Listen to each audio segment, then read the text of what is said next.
David Hogg, I think he's wrong. I think he's unprofessional. I think on a personal level, he's on his way to being, if he isn't already, a bad human being. Here's why. They're pathetic fuckers that want to keep killing our children. They could have blood from children spattered all over their faces and they wouldn't take action because they'll still see those dollar signs. He does not give a about these kids' lives at all. He only cares about his re-election. At this point, it's like, okay, when your old-ass parents, like, I don't know how to send an iMessage, and you're just like, give me the phone, and you take it, and you're like, okay, let me handle it, and you get it done in 1 second.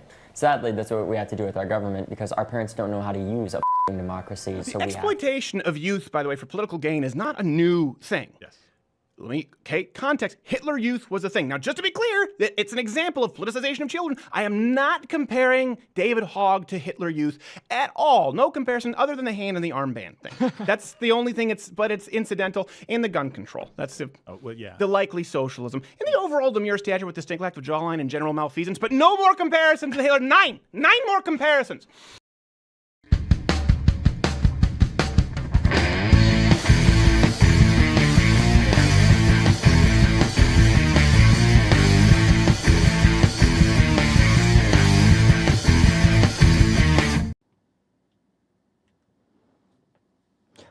Did we go off without a hitch this time?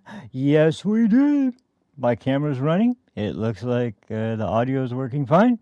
And there's no weird stuff happening that's holding up the stream. No weird background image coming up. No other clip coming up. Nothing. Good. Awesome. About time, too.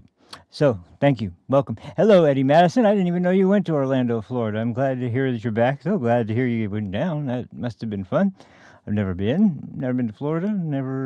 I'd like to. I'd like to be the East Coast at all. I haven't been even that far, not even close to that far, really, in the United States, let alone.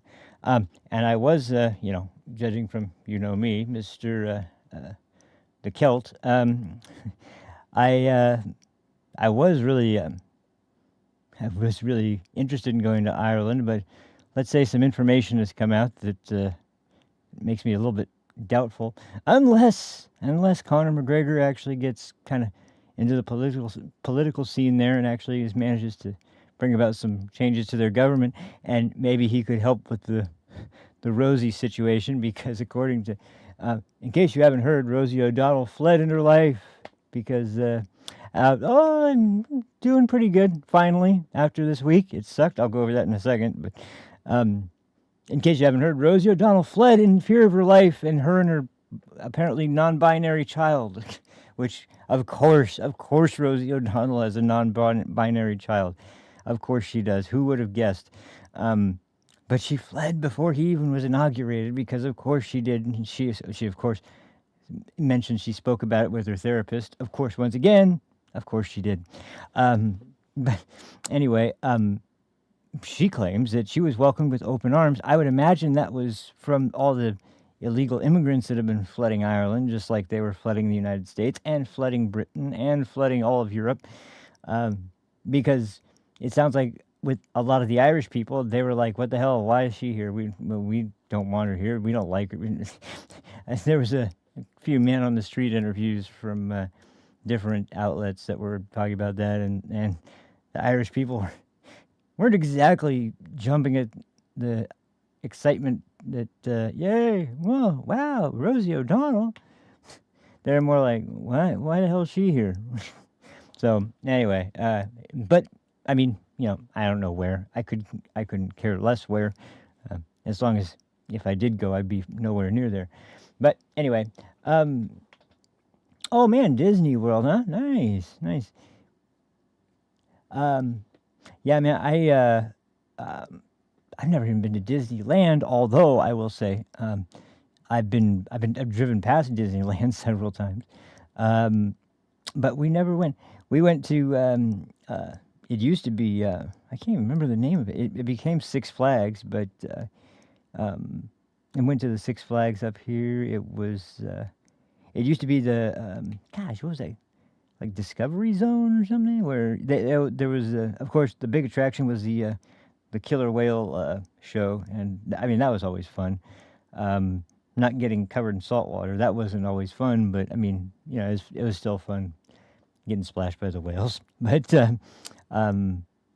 and believe it or not, Paramount Great America, I've been there several times, and it's interesting because when I was younger, I was scared to death of roller coasters. You could not get me on a roller coaster to save my life. I would not go on one.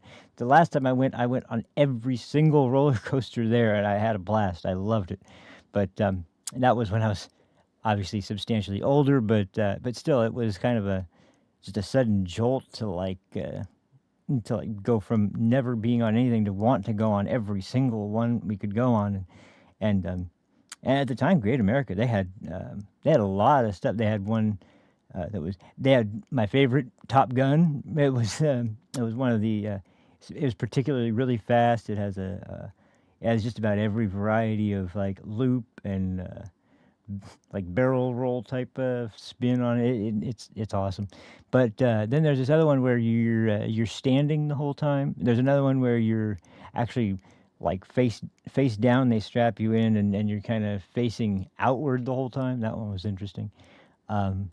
But yeah, now I very much enjoy roller coasters, but man, yeah, back then you could not get me on a roller coaster at all.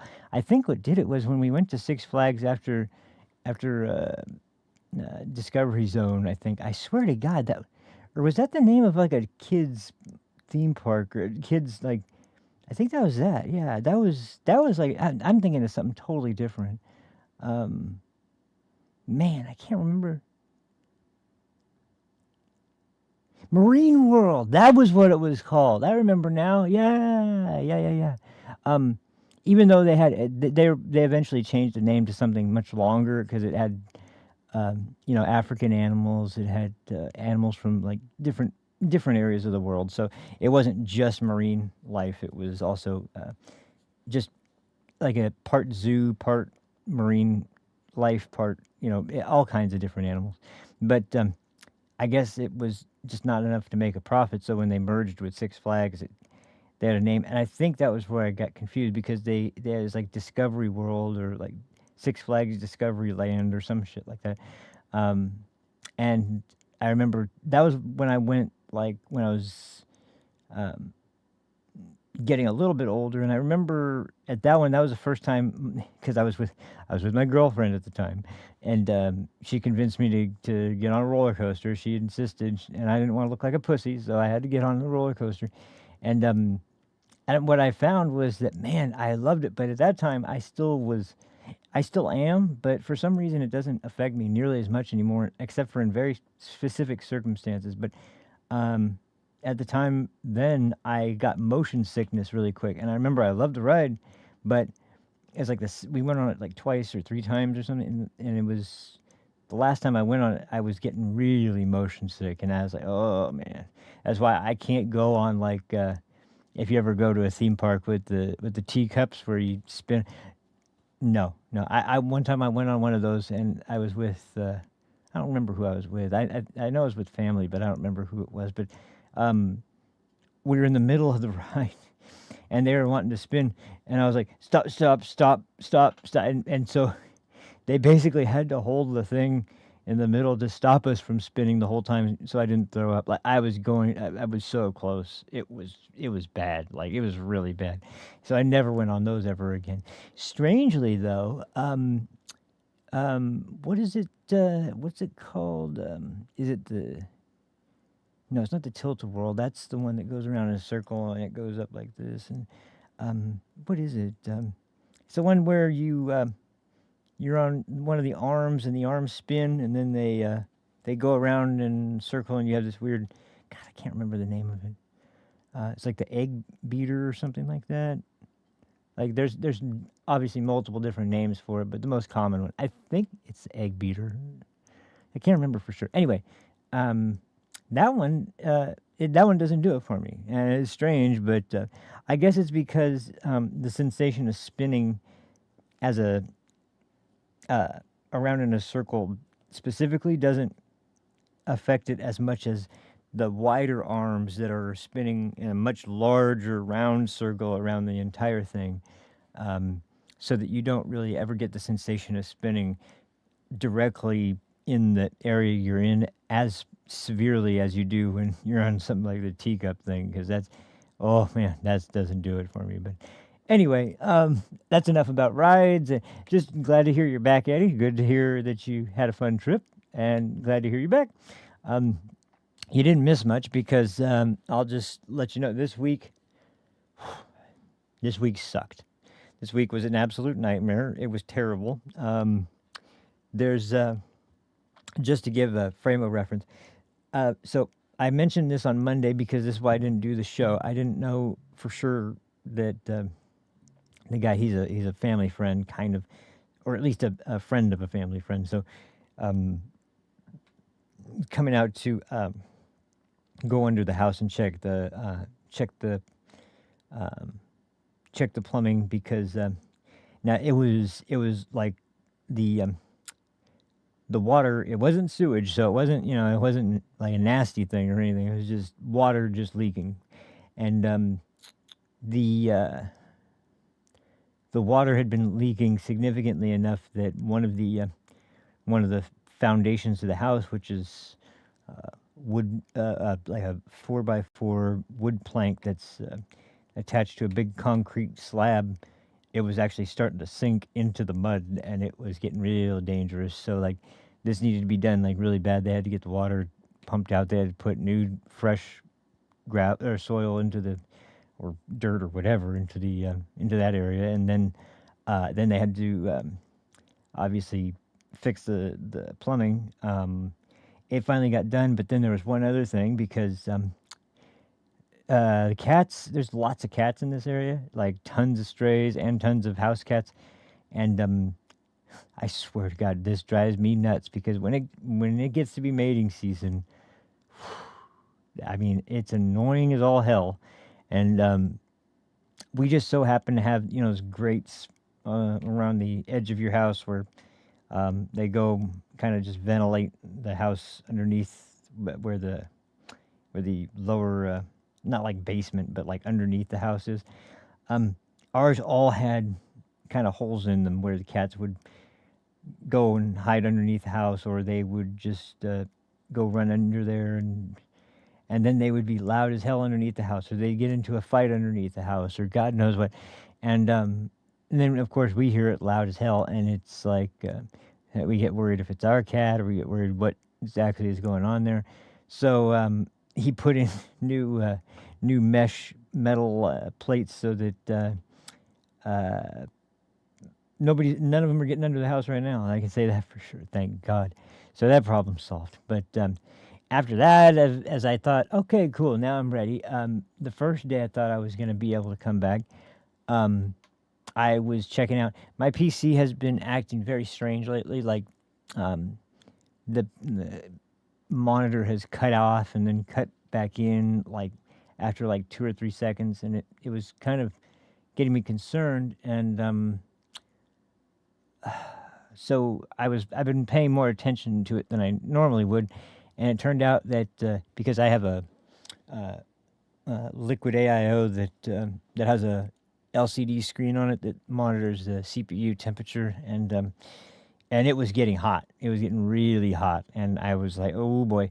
And the thing is, I had another motherboard, and I also had a reason I needed to switch it to another motherboard, because it had a better Wi-Fi card, it had a better chipset, newer chipset designed for more of the newest generation of AMD processors. And so the only problem was that I'd never seen this before. And if you are into building computers, or if you ever have built a computer or are interested in doing that, one thing I can say, if you do, you probably know this already, but especially with Windows 11, for some reason, a lot of modern motherboards are starting to come out without the BIOS really installed, because it usually is old by the time you get it. So a lot of them come with a way to install the BIOS before you plug it in. Even you just have to attach it to power supply, and then save save the BIOS to a flash drive and rename it, and then plug it into. There's a specific USB port that's labeled on the back, and if it's just plugged in, just the power supply cable, the 20 or 24 pin, usually 20 pin cable that goes to the motherboard. As long as that's plugged in, you don't have to have anything else attached, and you can turn the power on and hold this little button. It's called BIOS Flash to basically. It's called a flash install. It just basically flash installs the current BIOS to the motherboard and then start it up. Because when I first put the motherboard in, it wouldn't even post, and I was like, "What the hell's going on?" I had no idea. I finally figured out what was up, and I tried it this time. Worked out no problem, and that fixed the problem. But that took the majority of a day, and then I had to spend a little bit more time, of course, updating drivers, updating software, firmware, all that fun stuff, and that took forever. And I thought I was good again. However, then one last time I had to get screwed because I turned on OBS, and wouldn't you know it, now all of a sudden I wasn't getting audio. And this was something I think when I installed the new motherboard, because of the complexity of my audio setup, especially the new audio interface I'm using that has multiple input and outputs that all show up as different audio devices on my sound list. Because of all that, I couldn't get any kind of sound coming out whatsoever from OBS. So long story short, I finally figured that out. But then yesterday, I got home from hanging out with family to grab some lunch, and I just passed out. I was this week sucked. And the other thing that sucks really bad is that this week was crazy, and I'm going to stop talking now because I went on way too long, but I just want to let you guys know all of this, because this is what this week was. Like plumbing and motherboards and fixing my computer and fixing this and fixing that. And then I have my new chair here. I haven't even had a chance to set that up. It looks incredibly comfortable right now because I have it sitting in here, but it'll be up by the next show, I promise. But anyway, so let's get on with this week's news, because my God, is it ever a smorgasbord of all kinds of crazy bullshit. And I swear this is becoming, there's two ways to look at it. You can look at it as, like I have, where it's a little bit more pessimistic, and that I'm genuinely concerned because, actually, the best way to sum it up, I think, is this way. I was talking to my mom earlier today, and she mentioned something about my grandma and my grandparents in general. Because they have been very, very anti-Trump since even his first term. And I remember that there's been a lot of talk about, because my grandpa's been trading in the stock market for quite a while, and he actually begins almost every morning by checking stocks. And anyway, so they get a little bit of extra income sometimes with the dividend that comes in from their particular stocks. But what was really interesting was that at some point during my conversation with my grandma, and my mom didn't know this, so I had to fill her in, she had suddenly kind of started to change her tune, because I mentioned to her yesterday while we were having lunch that she brought up the drop in the stock market, and I mentioned, well, just give it a little bit of time. I'm sure. She's like, yeah, actually, I know it'll probably get better, but I was kind of shocked myself. But then I remembered, oh yeah, that's right, things are changing a little bit, and I had to remind my mom today. Well, she didn't know, but I had to tell my mom today because she was surprised to hear that she wasn't as pessimistic as she normally would have been. It's because a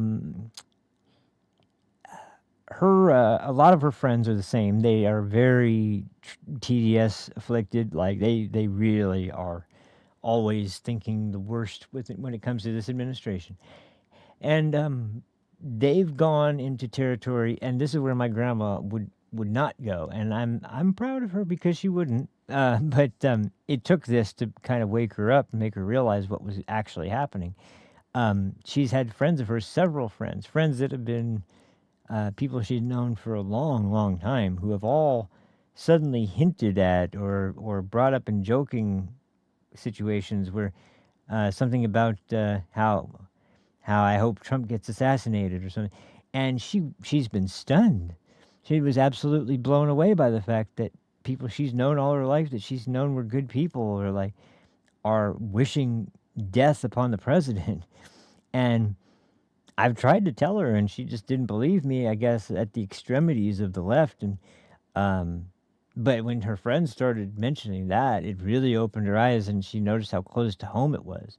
That this is how crazy the left has gone because of this guy. She hasn't been nearly as like. Don't get me wrong; she's not, at all in line with the right, but she recognizes that the left, how insane they've gone, and how they are not going to. They're not going to be helping anybody out anytime soon. And just the realities of the border and illegal immigration. That's one thing. I've talked about a family member who was incarcerated for a long period of time. And my grandparents used to go visit all the time out there. And they are very accustomed to the not just the prison system, but the inmates in California and the prison guards and their union in California. It's all a very corrupt system. There's a lot of shady stuff that's always going on in prison, and that was something that woke them up. But that was back when the sort of tough on crime Republican Party was very much kind of, at least in California. I can't see it being this way in every state, because in other states I can see it being far more like sort of a law and order type mindset, whereas in California there was always shady deals going on, even with the Republican side, because they were just trying to get what they could get. And I mean, when you elect Arnold Schwarzenegger as your governor, and he's conservative, and that's conservative to you, like, I don't know, you're not exactly the most politically genuine sort of group of people that you would imagine. But which is why I think it was such a cultural shock to see Larry Elder when he was campaigning for governor out here, which that was such, I swear, I would have loved to see Larry Elder get elected. I mean, that would be dream come true territory to see somebody like that get elected as the governor of California. But obviously that wasn't going to happen, and we've still got Governor Newsom out here. My God. I mean, I would say God help us all if he's elected and becomes president, but I'll say I don't think there's any need to worry too much, because I doubt that's going to happen. But anyway, my whole point in bringing that up was when it comes to the situation with Trump, and a lot of people in the country now recognizing how insane like the Democrats are at this point, for essentially just, they don't care what the subject is. They don't care what the stance they're taking is. If it's opposed to Trump, they're going to take it.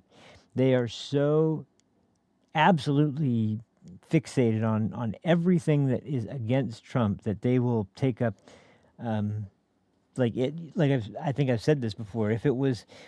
If Trump came out and said, one thing I can't stand is people who kill puppies, they would say, well, we think puppies need to start getting killed more often. I mean, that's how sick they are. They don't care what the position is. They don't care how popular it is. They're going to take it up because it's anti-Trump. Now, this week, there was, of course, the ongoing stance of especially the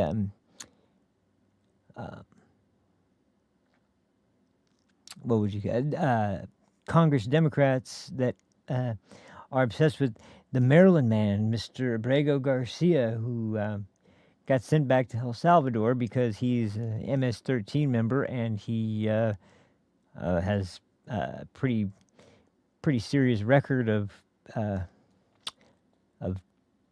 let's say not being the most upstanding citizen here in the United States, or not being the most upstanding immigrant, not the most upstanding illegal immigrant, not the most upstanding human being in general. We'll just say that.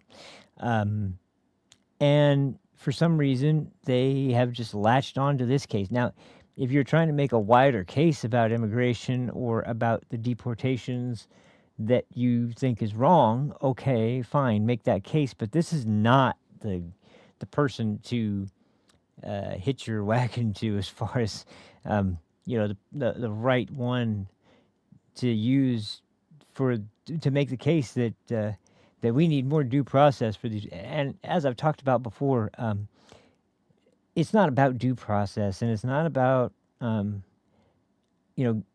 rights of illegals, which, by the way, the idea of the Constitution applying to illegal immigrants, that's not even necessarily the case. I mean, I don't even believe that the whole idea of due process is like, yeah, due process is necessary for citizens of the United States. This guy's not a citizen. And the only thing they realistically have to argue, which this is the part that is the most wild, is that when he was going through one of his earlier court battles, and he was found that, once again, one of like 3 times, by the way, that he was found not suitable for admission into the country. He made the plea to the court to if he was to be deported, he didn't want to be sent back to El Salvador because a rival gang would kill him. Which, once again, for everybody that's saying he was a member of a gang, I'd love to hear how a rival gang trying to kill him is how they square that with the evidence that he's not a member of a gang, or he's not a member of MS-13. And the other interesting fact about that is that I think I talked about this a little bit, but the 18th Street gang, which was the gang he was talking about, they have not been around as far as like an actual serious gang that has a strong presence on the streets of either the United States or El Salvador in like 10 years, I think. So, well, okay, fear solved, no more worries there.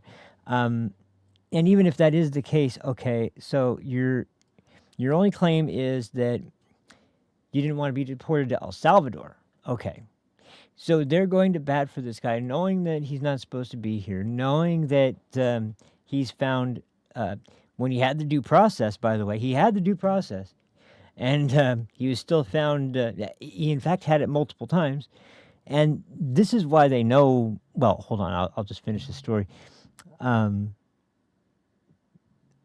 After he was found not suitable, the only thing he had to say was, please don't send me back to El Salvador.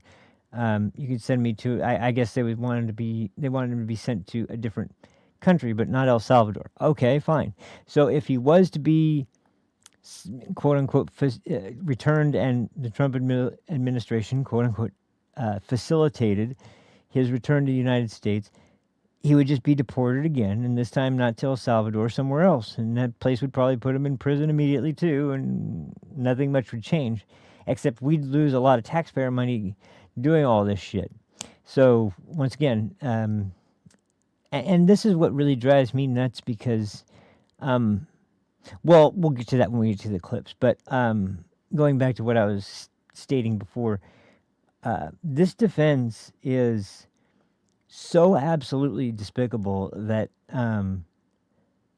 it's so counterproductive. It's like, okay, you're arguing for a guy, which, by the way, it's been confirmed now. There's 2 police reports of him assaulting his wife or girlfriend at the time. I don't know for sure, but either way, assaulting his wife.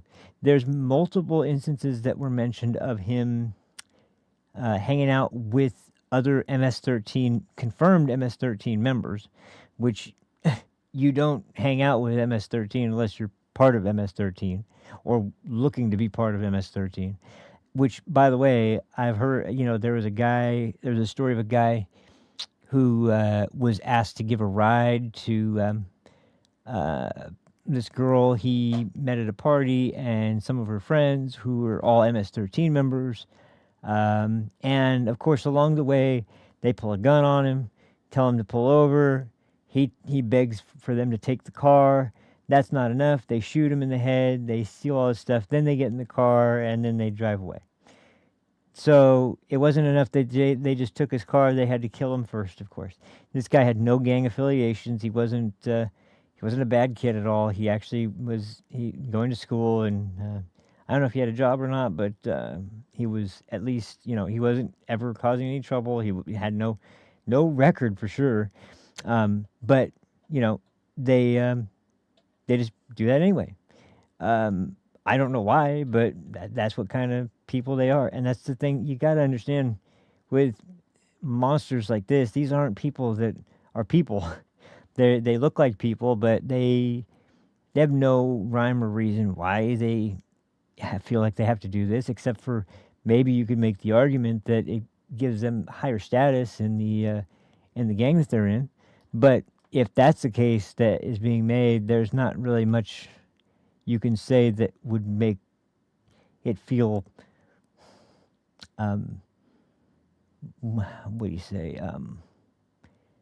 feel like there's any kind of justice being done for this kind of situation. I mean, there's nothing at all that that makes these people, these things, worth investing any kind of sympathy or empathy or trying to understand the motivations. They're just evil people. Which similarly, in the last couple of days, something very interesting happened, and it happened twice, as a matter of fact, in two different locations. One was up further north, so it wasn't even near the border, but one was in New Mexico. There was a couple of judges who, the first one allowed an illegal immigrant to escape custody from ICE by sneaking him out through the jury room and through back jury deliberation room, and sneak him out a back door to the street from that room. So, and so she got arrested, and then there was another judge who got arrested, and this is even worse, for keeping this gangbanger hidden in his own house with him and his wife. And I'm bewildered at what causes judges to so you're willing to aid and abet in law breaking for criminal illegal immigrants who also happen to be members of foreign gangs that have been, by the way, designated as foreign terrorist groups, and going along so far as to the point where you are even getting arrested for it because you didn't even care, as long as you were. I mean, the lengths that the Democrats and their supporters are going to block any and all attempts by the Trump administration to deport as many of these damn evil people as possible is just, it's beyond imagination. And I think everybody anticipated, there's going to be some resistance. The kind of resistance we've seen, it is absolutely fucking nuts. It is absolutely fucking crazy. And this is more or less like this whole situation with Mr. Abrego, the Maryland man Garcia, is probably the perfect encapsulation of this whole situation. And so one of the big things this week was earlier on, I think it was Monday or Tuesday, about 4 senators, no, I'm sorry, not senators, members of the House, went to, on their own little El Salvador trip, which, by the way, once again, on taxpayer money. So they and it was crazy because not only did they do that, but they decided they have to get out and get on to the news and talk about this case because people need to understand what's happening. And that included a bunch of more right-leaning news outlets that were wanting to interview them. But my God, they were in over their head in every single interview with someone who wasn't sympathetic. And it was beautiful. It was just beautiful because they had no answers to questions. They had no explanation for why they were doing it. Because remember, the whole point of Senator Van Hollen, Mr. Maryland senator who was so concerned about his constituent, the illegal one that's not supposed to be there, even over, the murdered ones at the hands of the illegals, they had to go down there and fly to make sure he was okay. That was the whole thing about why he was going down there. He wanted to make sure Mr. Garcia was doing okay and he was being treated fairly and he was being treated well and he was still alive. And then they get his wife out there who's tries to say the same thing, like, I'm sure he's getting, I'm sure his life, he feels his life is so in danger. I'm sure that's on top of the concern of everyone in this country. But now that that's been confirmed and that he is alive is not in question anymore, okay, why fly down there now again? Like, what's the point? So these four knuckleheads all go down and decide, we're going to go fly down and do it too.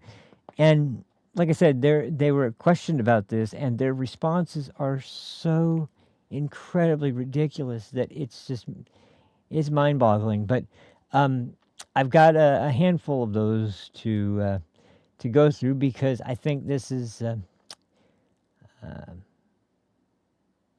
pretty much a good distillation of this whole situation. And then I also have a clip of Stephen Miller basically tearing this whole freaking thing to shreds with Abrego Garcia as far as the laws of the United States, the laws that were enacted when they were attempting to deport him, and where the Democrats are trying to basically ignore. You notice, I don't know how many of you guys notice this, but this is what the Democrats are extremely, extremely dedicated to. Whenever you argue with them or whenever you hear any kind of dispute from them, they never address the point. They never address the underlying issue. They never address the core part of the problem. They go straight to their talking points, and they don't get off of them. You could ask them a direct question about something directly related to what's going on, and they are going to ignore it entirely, refocus the conversation on something that has nothing to do with the question you just asked, and then go back to their propagandist points that are trying to get sympathy from people so that they forget that, it's gaslighting at its worst, but even bigger than that, it's an attempt to, once again, propagandize the American people by emotional manipulation and constantly bombarding them with this idea. I heard those fucking ridiculous fat whales on The View trying to make this case that next Trump is going to start deporting actual American citizens and at your school or at your work, men in business suits are just going to stroll up and push you into unmarked vans and drive you away, and your family will never see. Like, what the fuck is this? Hostile or something? Like, who are you trying to fool? Who is it that you're trying to convince that Donald Trump, his grand plan is to essentially go mafia on the country and take people that, I guess are Democrats or people he doesn't like or something, even other Republicans or something, and he's going to have a bunch of people in vans ready to, unmarked vans with tinted windows, and it's all going to be a bunch of balaclava-clad soldiers in the back that are going to, tie you up, torture you, and take you to some prison facility in another country, and he's going to start doing that to American citizens. It's the most... I think I've said this before. They're putting Joseph Goebbels to shame, and they really are. They're going for it this time. I mean, they really are trying to outdo Goebbels. I swear, it is insane. One of the funniest things I heard, by the way, lately was I might have the clip. I'll have to see if I can find it.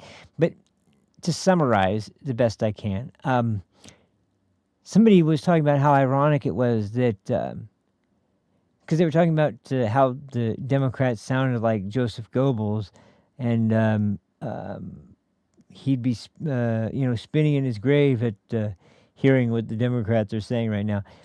They apparently had no idea what it was he was trying to say, because they said, how ironic that the Republicans would bring up Joseph Goebbels, a Nazi who convinced the country that Jews were evil, and blah, blah, blah. It's like, yeah, he was comparing you guys to Joseph Goebbels. They weren't glorifying him or something. Like, what's your point? They're bringing him up because you guys sound like Joseph Goebbels. And you guys are all clearly propagandizing the country with your messaging about due process and all this other bullshit. And, not once did I hear anything this strong or this much conviction at all when, let's say, when the border was freaking open for 4 years, and when we were letting in a bunch of people with no vetting, with no screening, with no ability to tell who's who. When people come in with a family unit, they're given preference, and no policy in place, because this should have been one of the most important things to put in place. No DNA checks for people who are with a child. Just accept the fact that, yeah, they must be a family unit. And then they want to act like the Republicans are the ones who are acting immorally or being selective at the Democratic Party for no reason other than being the opposition party. It's like, no, that's not the case, and it's even worse than that, because you aren't just going after them because you disagree with their policy. You're going after them because, and I truly believe this, they were convinced at some point in time, probably closer to the end of the Obama administration, especially when they thought for sure that Hillary was going to win 2016, that there was going to be Democrat-controlled government for the rest of the country's lifespan, which probably wouldn't have been that long if it was Hillary Clinton in charge. But I swear, they were absolutely convinced, and now they are so pissed at Trump that not only do they want him gone by any means necessary, but they're determined to get back to that point, because they don't view this as one party against another party to provide what's best for the country. They look at it as, we want to be in power. These people are in our way. We don't want them in our way at all anymore, because we want to always be in power. So we need to get them. We need to make sure that we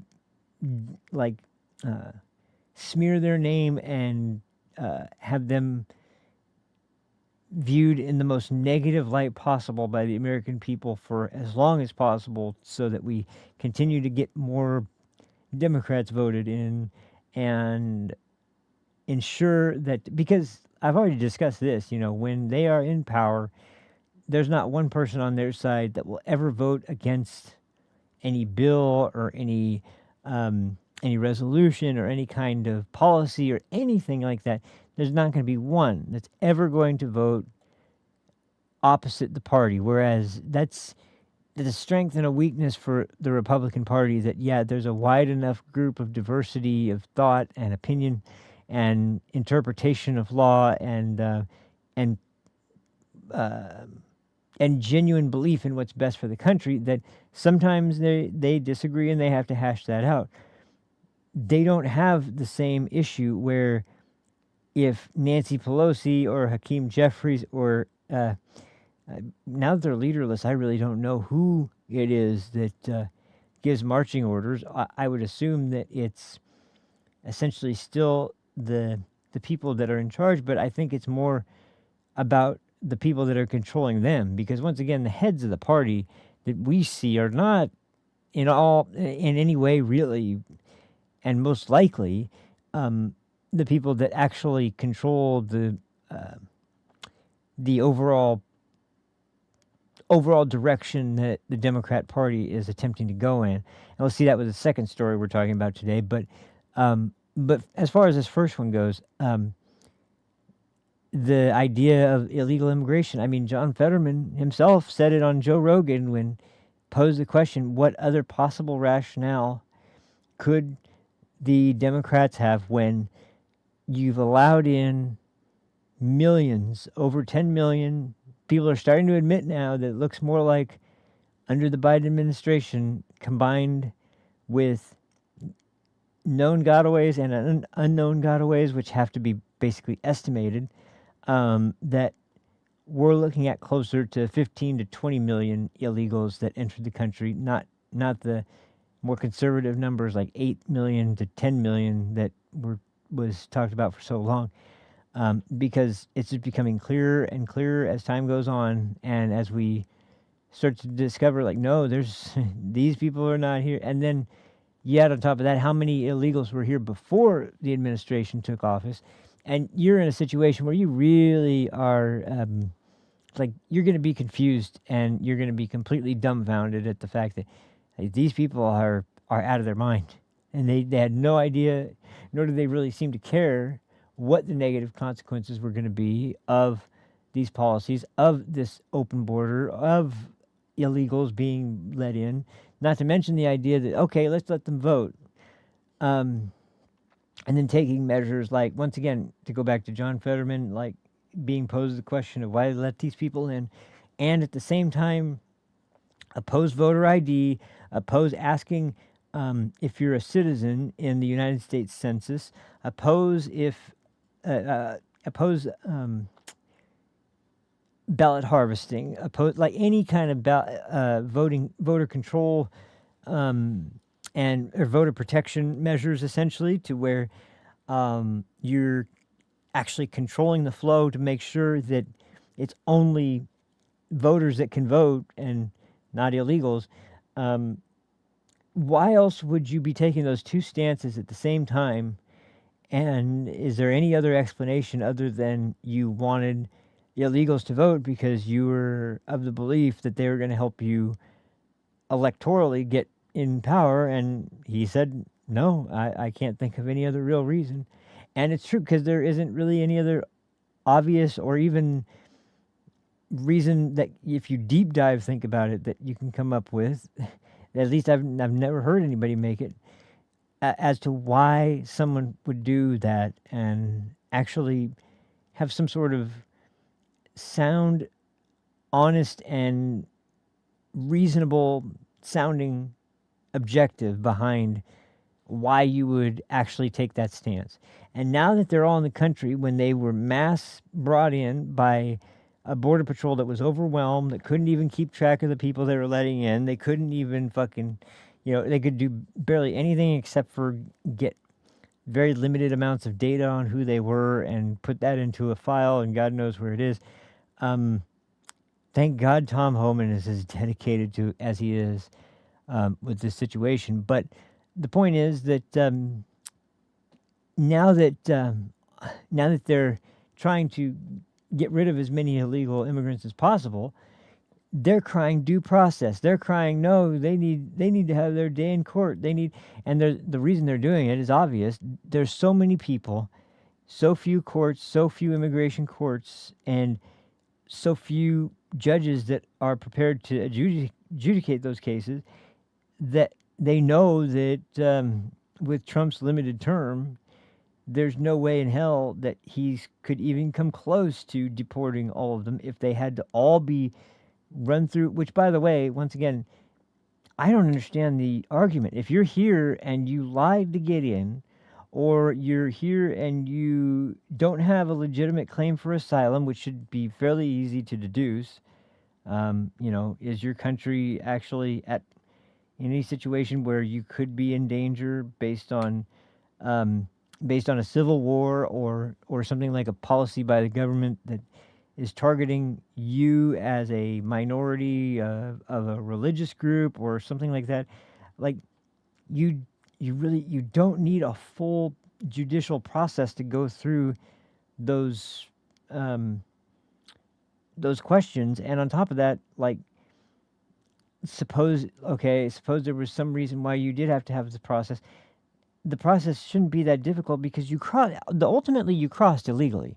You crossed without telling the truth. You crossed by an administration that extended an open welcome to anyone and everyone from around the world, especially and on top of that, even with asylum, I mean, as I've talked about before, the idea behind asylum, if you're trying to escape a country that's persecuting you or persecuting your family because of your religious beliefs or your ethnicity or your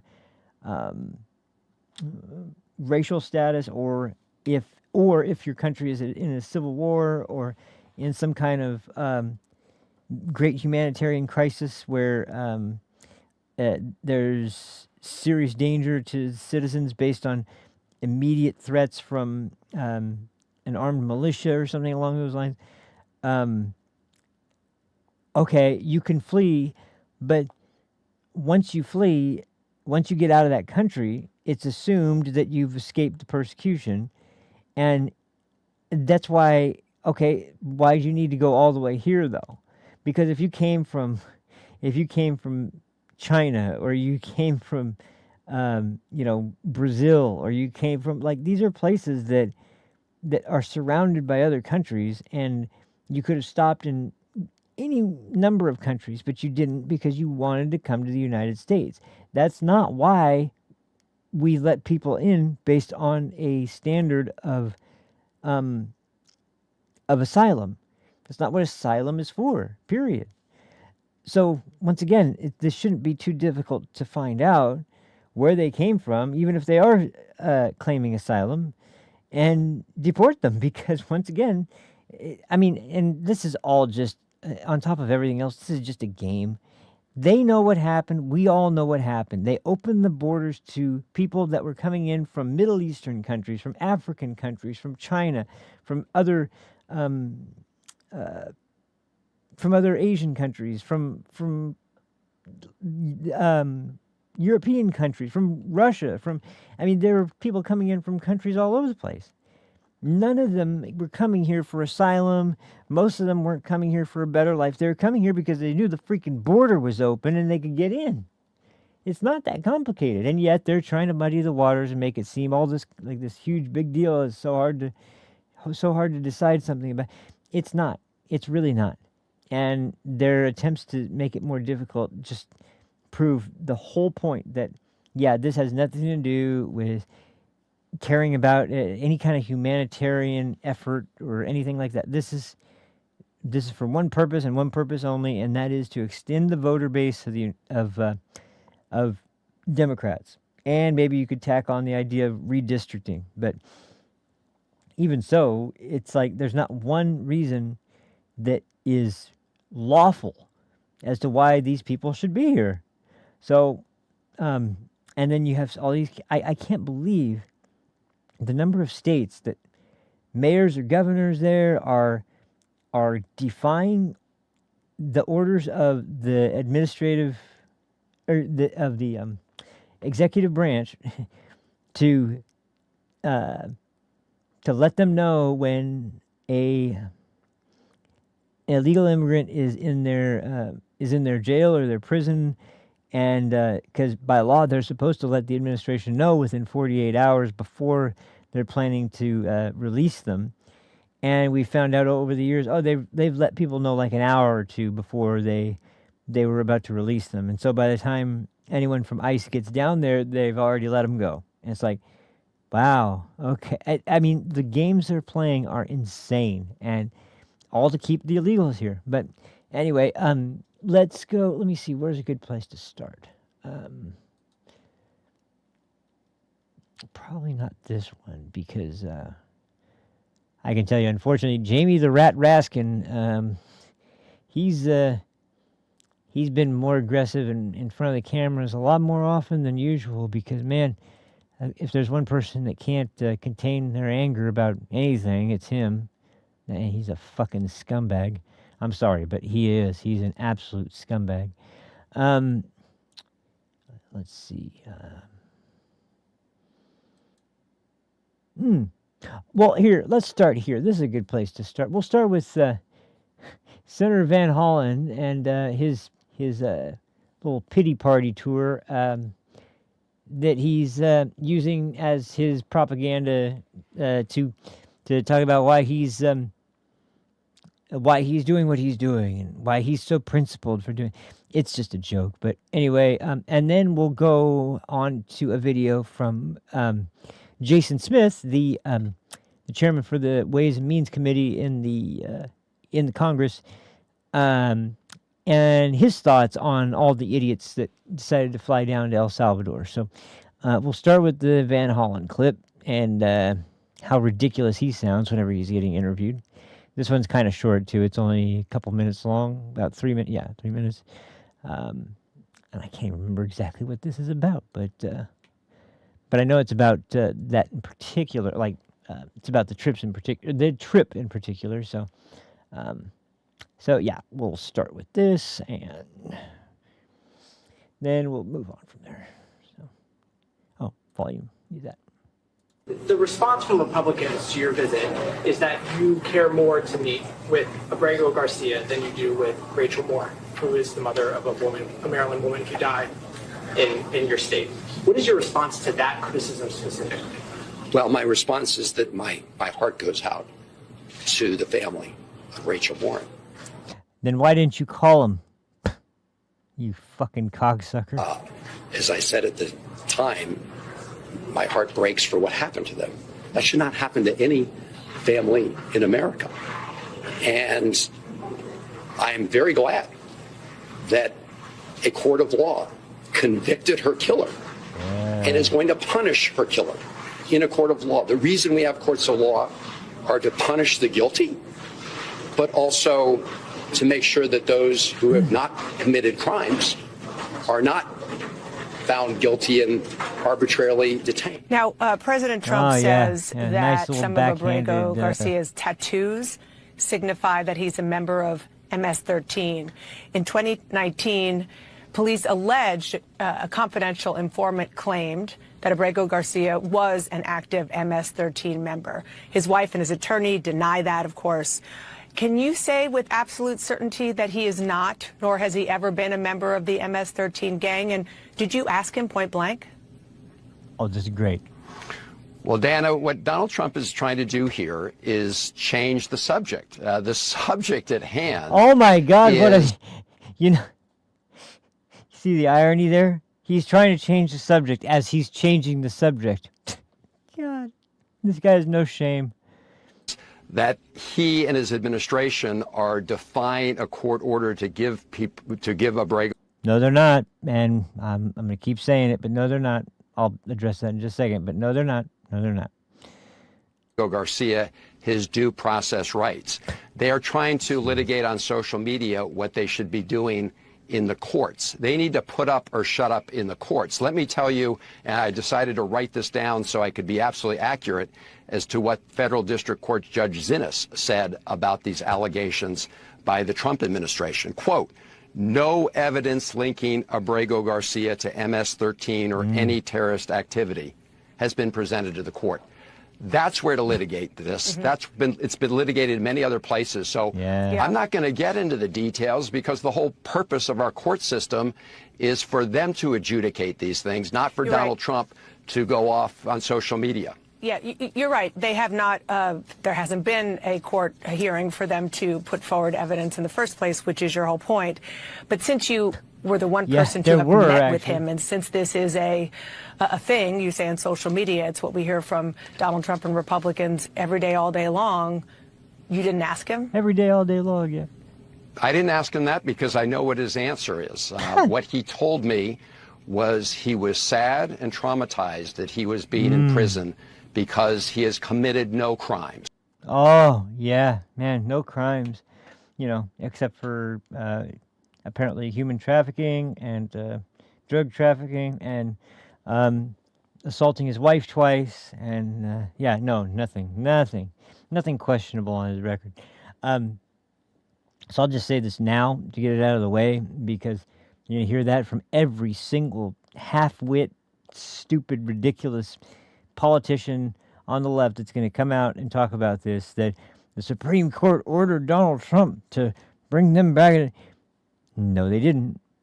They said to facilitate and to give it more context, essentially that if the El Salvadoran government were to say that, no, this man needs to return to the United States, the Trump administration would be court-ordered to facilitate that that retrieval effort. But as Bukele himself said, the president of El Salvador said in the White House when they were being interviewed, he can't just take one of his own citizens, take him out of the prison, and have him basically return to America, like return to sender. Like, what? I don't understand how you square this circle. This is not a matter of, he's a citizen of El Salvador.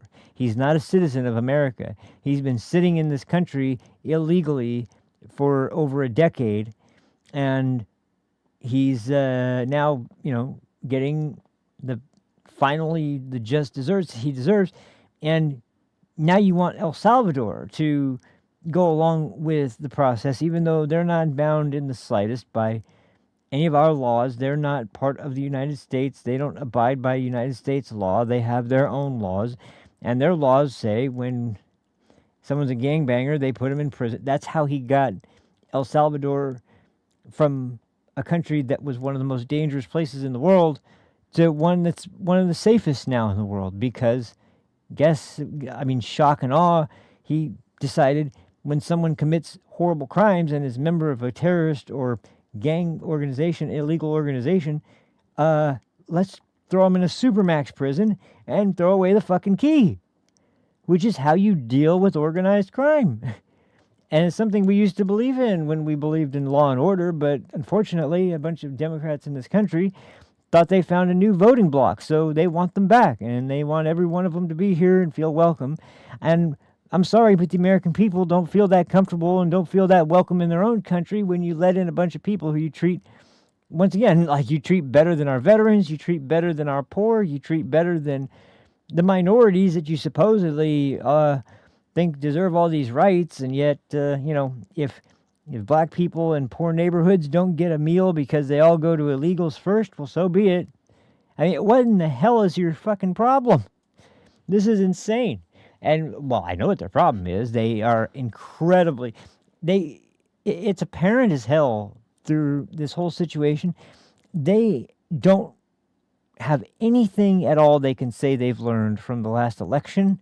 They haven't, for 1 minute, took one look and thought introspective about the situation. Like, what did we do? Is there anything we could have done differently?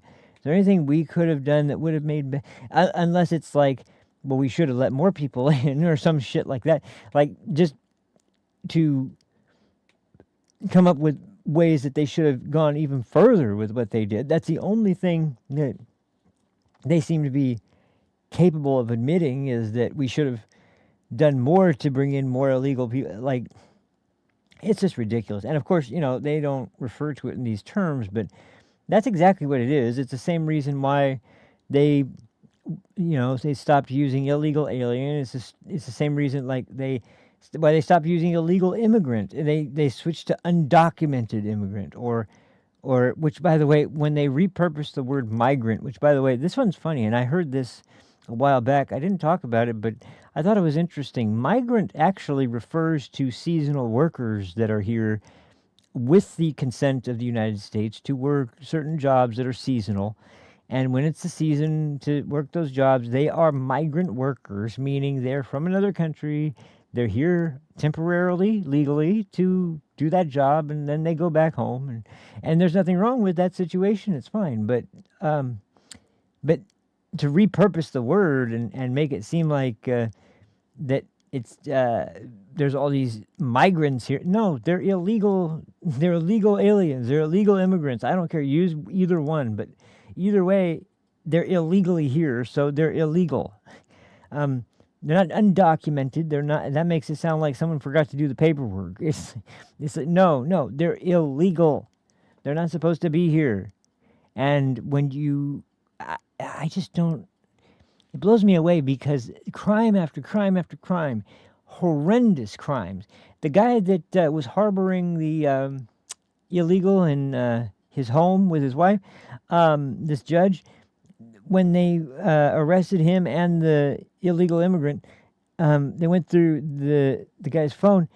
He has all these photos of decapitated torsos or decapitated bodies and all these people that that are dead, that him and his gang have killed, I'm sure.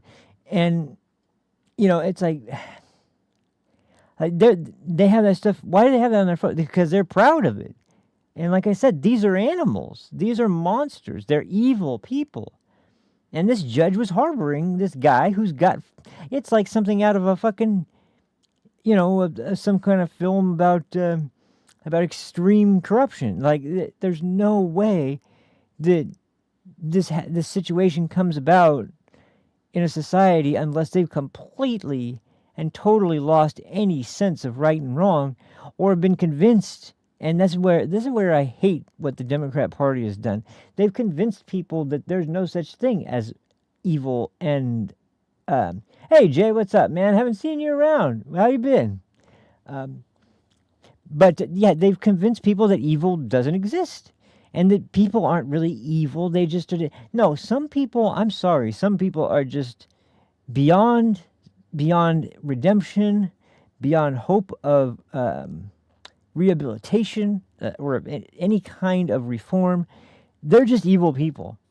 They're just evil people.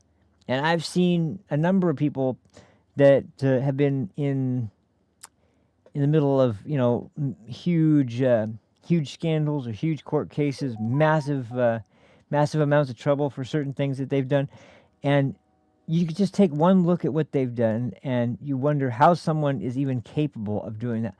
I mean, the idea itself makes me sick. How could someone go through with it and come out the other side and go on living their life and act like nothing happened? To me, it's incredibly. I can't put myself in, and believe me, I have a pretty. I'm very much into I've always been into true crime. I've been into serial killer stories. I've been into unusual court cases. I've been into all kinds of different. I've been into forensic techniques and interrogation techniques and things like that. Sometimes, a lot of times, I can see how someone would put themselves in that position, but there's sometimes where I'm just like, I can't put myself there. I can't see it, and I can't empathize with it whatsoever. This is not for, a lot of people that get into the drug trade. Good, man, good to hear it. There's a lot of people that get into the drug trade or get into the cartels because, I've heard this on a documentary at one point that this guy said, I can't feed my family with the salary from a regular job in Mexico that's available right now. This is when the cartels were first getting international attention. And this guy was just saying, I can't feed my family. Now I can get this job and get this work or whatever you want to call it, and work for maybe a year, and I won't have to worry. I could get killed. I could get caught. I could get put in prison. But I know my family will be taken care of for life, if even after that amount of time, because this pays so well. And sure, it's dirty work, but and this guy was just a drug trafficker. I mean, he was just somebody that transported actual illegal narcotics from across the border to the United States. This wasn't somebody that dealt in like human trafficking or sex trafficking or, God forbid, child sex trafficking rings. Like, so you can kind of get it in that situation where someone can justify it based on, they have a family and they are struggling to make money. I'm not excusing it at all. There's no excuse for it, but I can at least understand it. I can understand it, and especially with the United States being the #1 consumer of illegal narcotics worldwide by a large margin, it's kind of like, well, hey, this country has a huge demand for drugs, so we'll give them what they want and bring them drugs. I mean, and I'm pretty libertarian on drugs, so I mean, I can understand why some people would want to facilitate that. I can understand why a lot of people, and considering the realities of day-to-day life in certain parts of the country, I can understand why some people fall into drugs and fall into a situation where life is almost so painful that the idea of going on without some kind of what do you call it, self-medicating is almost impossible to feel like you can handle. And yet so that's just to point out that in certain cases I can at least understand, but when it comes to people like this, I can't get it. I can't get it, and there's no possible excuse that explains this level of depravity. We're talking like deepest layers of hell amount of suffering. Like, this is demonic shit, and it's been alleged by some people, in like Tucker Carlson's a great example. He's talked about this, and a lot of people don't know this part, but there is a saint for the drug cartels, and in Mexico, it's the name is I can't remember what it means, but the name is Santísima Muerte. I think it's the goddess of death or the angel of death, something like. Essentially, Santísima Muerte is the saint because every single member of the cartel knows that they're in a line of work that puts them at odds with the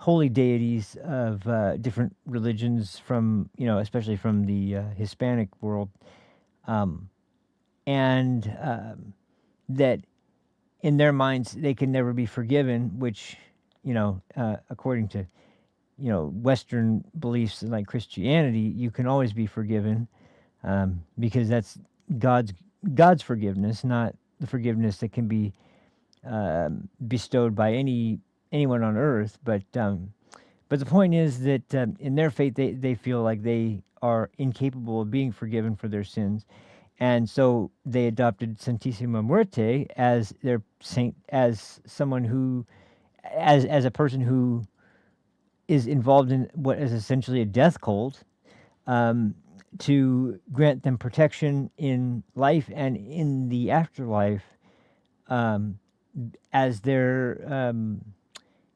deeds and their commission of some of those vile and evil acts would be something that would be granted protection from forces that would damn them or kill them, or whatever. But not whatever. But I mean, yeah, it's hard. I don't know all the details, and I don't know that particular that particular story behind that deity, but I do know that there's multiple shrines put up to Santissima Muerte around, say, an area where the cartels have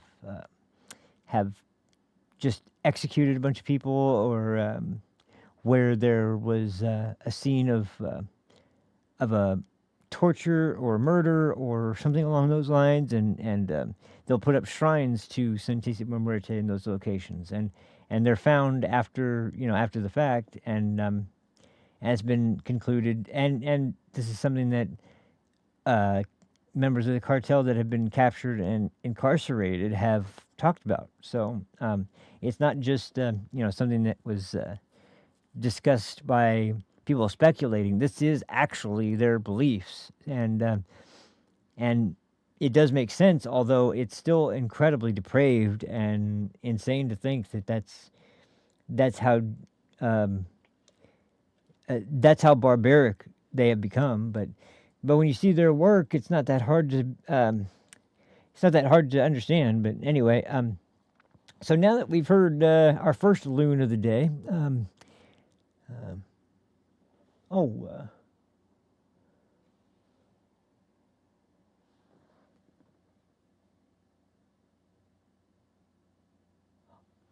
very nice, man. Good to hear that. I just got a. Actually, I'll hold it up right now. Here, I just got this the other day because I've been. Sorry, guys. Just real quick, I'm just gonna bring this up because this is gonna be my project pretty soon. I got an 8-arc Fusion arcade stick, and actually, I got this for a damn good price. It was only $70. It's because I bought a PCB and some wiring harnesses a while back to build a custom stick that I've been talking about doing forever, pretty much. And I was looking at all these different cases, and I mean, like, as far as like empty acrylic cases, or even different mixtures of plastics and metals, like cases go for quite a bit now, and it's hard to find a place where you can order a customized case or buy a customized case, and then just kind of put it together. So I kind of started thinking, what if I just get an older stick case that is meant for older consoles and put it together that way, and still customize it, but do it where I just can swap out the old PCB and put the new one in, so it will be compatible with modern consoles and PC, and then do all the cosmetic mods on top of that after I get that done, which I'm planning on putting some of the new Famitsu buttons in that have the cherry speed silver mechanical switches in it, and I'm trying to get some artwork put together so I can really pimp it out. But yeah, so anyway, that's and also man, there's been some crazy stuff. I'll have to talk to you about it later, because man, been some great releases lately. There's been and especially that new RTS, I had to pick that up because, man, there hasn't been a good RTS that's come out, and God knows, I didn't even think there would ever be a new good RTS that comes out. Anyway, so now that we've got Van Hollen and his stupid, ridiculous perspective out of the way, we'll go over to, let's see. Okay. So there were a couple of interviews that were done by more right-leaning outlets concerning the four morons that flew to El Salvador after Senator Van Hollen. And there was quite a few. Laura Ingraham actually did one that was, I mean, she kind of mopped the floor with one of the senators. But surprisingly, out of left field, Will Cain, of all people, he had an amazing interview with Max Frost, this absolute tool of the left that is, I can't remember even where he was elected, but he's a complete dumbass. He's a moron. I've heard him in Congress. He's somebody that tries to, he's constantly trying to put on this, why can't we all come together? Why can't we all agree that this is wrong? Why can't we all? Well, because you're arguing for insane shit, and we're arguing for shit that actually makes sense. So maybe that's the problem. But Will Cain, of all people, tore him apart in this interview, and it's beautiful to behold because he brings up all the right concerns. He brings up all the right rebuttals to this guy, and this guy doesn't seem to. I guess he really didn't understand what he was getting into, and neither did anybody that got into these interviews because they all sounded like complete idiots. But this one in particular really stood out to me, and it's because Will Cain. I'm not saying he's not intelligent or he's not a good interviewer, he's not a good debater, but you rarely see him in this form where he is pretty relentless about like he doesn't concede anything. He doesn't ever kind of have a response from the person he's interviewing that he's not ready with a complete rebuttal for. Like he was in great form in this one. So yeah, that would be a good one to move to, because now that we've heard from the first idiot who set the trend for this stupid crap, now we'll hear from one of the stupid idiots that decided to follow suit with this stupid crap. So here is an interview with Maxwell Frost by Will Cain on his own podcast, and it's a sight to behold. So here, we'll go and check that out. So, oh, come on. There we go. All right, here we go. Oh, wait, no, sorry. No volume. Okay. Now let's hope. MS-13 has been designated as a foreign terrorist organization, has it not? Yes. It has. Okay. And there is an ordered removal of Abrego Garcia by the District of Maryland. The District Court for the District of Maryland, the U.S. District Court wrote, although Abrego Garcia was found removable, that's the key, the immigration judge granted him a withholding of removal to El Salvador in an order dated October 10th of 2019. So he was ordered removable. He had a protected status, as you just read. Mm-hmm. And if he is... Listen to the selective hearing in that response. We'll go on, but disagree. To be detained and deported, there's a process he needs to go through. And he had a protected status, as you just read. So he was ordered removable. Let me go back to the actual statement real quick. He had a... That's the key. The immigration judge granted him a withholding of removal to El Salvador in an order dated October 10th of 2019. So he was ordered removable.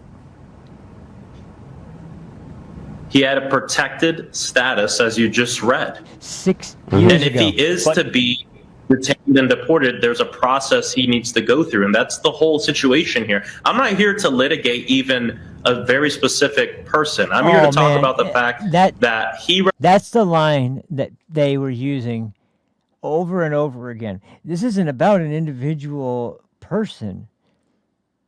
No, it's about an individual person, because trust me, you're not doing this for some greater concern over about Donald Trump not giving people due process.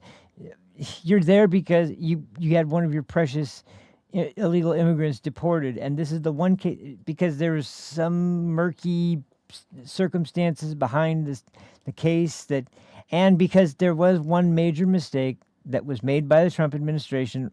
They did say out loud, very early on, mind you, but they did say out loud that maybe there was a mistake made or something, and they opened the door up to have them use those exact words against them over and over again, when the point ultimately is that big picture, no, there was no mistake. This guy was here illegally. Maybe there was a mistake. The only mistake was that he requested not to be sent back to El Salvador because he was in fear of his life because of a rival gang. Once again, okay, that issue is no longer an issue. So what's the problem? It's like there's no context, there's no reason given as to why this even was in place, but because of the very flimsy, like I said, the very shaky, flimsy circumstances as to why this went about, they're latching onto this case as if it's their prized story to use as to why the Trump administration is out of control, despite this guy's history and his. I mean, as I said before, the guy had MS-13 tattooed on his knuckles. I don't know. I don't know how you go to bat and have some sort of good faith argument as to why there's some sort of ambiguous nature around his involvement with the gang. Like, once again, you don't just go hanging out with a bunch of MS-13 gangbangers when you're not affiliated at all with MS-13. You just don't. And I'm afraid, even if you were not fully admitted to the gang, but you were just an associate of theirs, or there was somebody that was like wanting to be part of the gang, was hanging out. You don't just hang out with a bunch of MS-13 members because you're an upstanding citizen. That's not the way, the gang operates. So, anyway, this is all just bullshit. But anyway, let's hear the bullshit.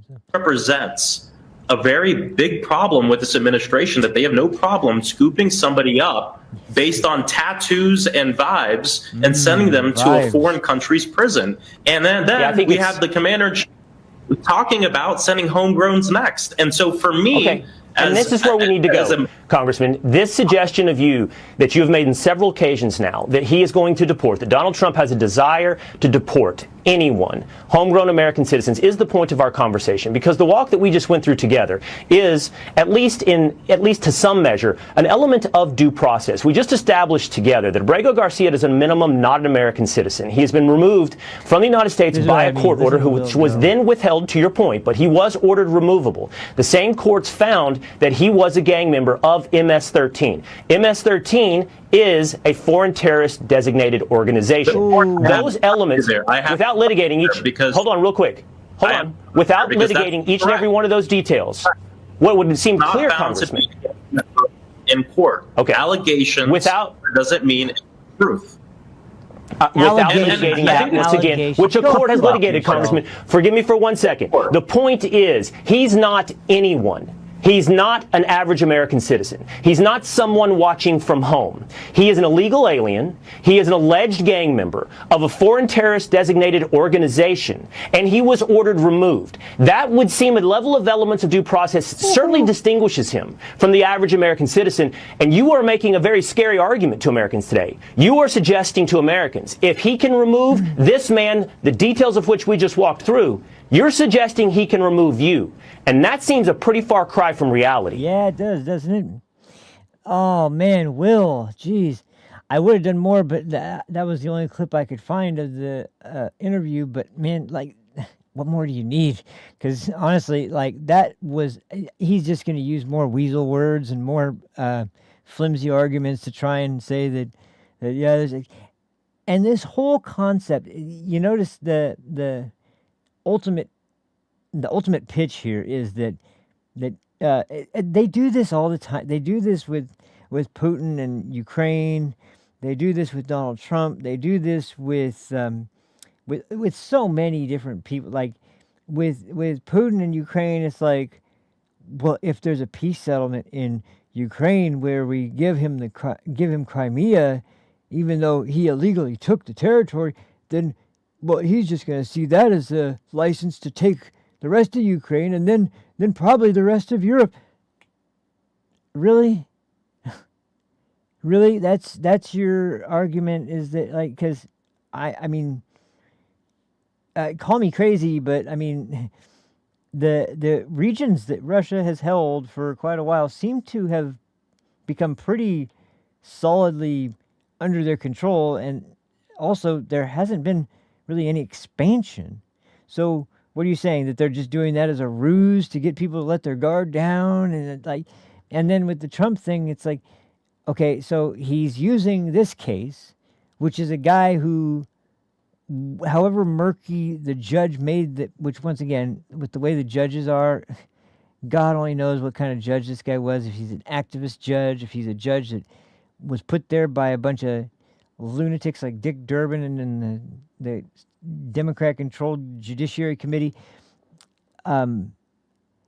Regardless of any of those points, the unfortunate fact of the matter is that no matter how hard you push, no matter how hard you try, no matter how much you spin the facts, the only true statement is that, yes, he's an illegal immigrant, and yes, he was given an order of removal, and yes, because of his bullshit story about how he was in fear of his life because of 18th Street, because by the way, actually, if that was the case, I'm sorry, maybe you shouldn't have joined a gang then. This ridiculous idea that because of that you're going to be next, American citizens are going to be next, homegrown. I think he was talking more about homegrown, illegals that like essentially people in this country that were born to illegal parents, and once again, like, because the whole idea of them, they've been trying to get rid of this birthright citizenship nonsense, because once again, that was never the intent behind the amendment. That was never the intent behind the legislation. It wasn't that, okay, I'm pregnant, I'm going to be due any day now, let's go run into America real quick so I can have the baby, and then it'll be a citizen, and then we can be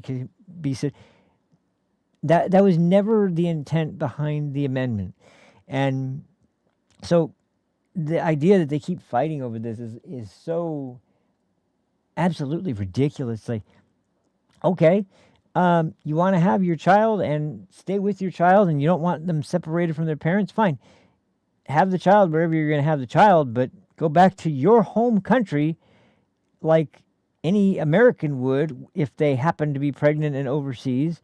And, because I can tell you this, if you went to Japan and you happen to be pregnant and you happen to give birth while you're in Japan, that kid isn't a Japanese citizen.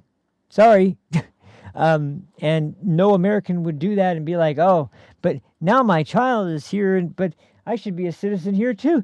None of these things would happen. It's just expected of the U.S. that we have to do that, because otherwise we're being cruel and we're not being humane to these people who need help. Well, I'm sorry. Americans need help right now pretty fucking bad. So how about we worry about them first, and then we can worry about, if it's even a good idea, if we should worry about the rest of the world's problems, because we don't seem to have a very good track record of fixing them. So, and Trump understands that, and that's one thing that I swear it's so refreshing to hear, because even with this thing with Ukraine, there was talks recently, because, and this just was like, what an idiot. Like, when I heard this, that's the same thought that kept running through my head, because they'd gotten an agreement from Putin, and they needed an agreement from Zelensky. He turned down the agreement for a ceasefire, and I don't know if it was a end to the conflict agreement, but it was at least a ceasefire to hammer out the rest of the details. But one of the details was that they would maintain control of course, Crimea, because they took it in 2014. So we're talking about, 11 years they've had the area now. And Zelensky's like, no, we have to get this area back. Oh, okay. And so finally, some people like Marco Rubio and even J.D. Vance have started coming out and said, we want to help. We want to help end this war because it's an absolute tragedy.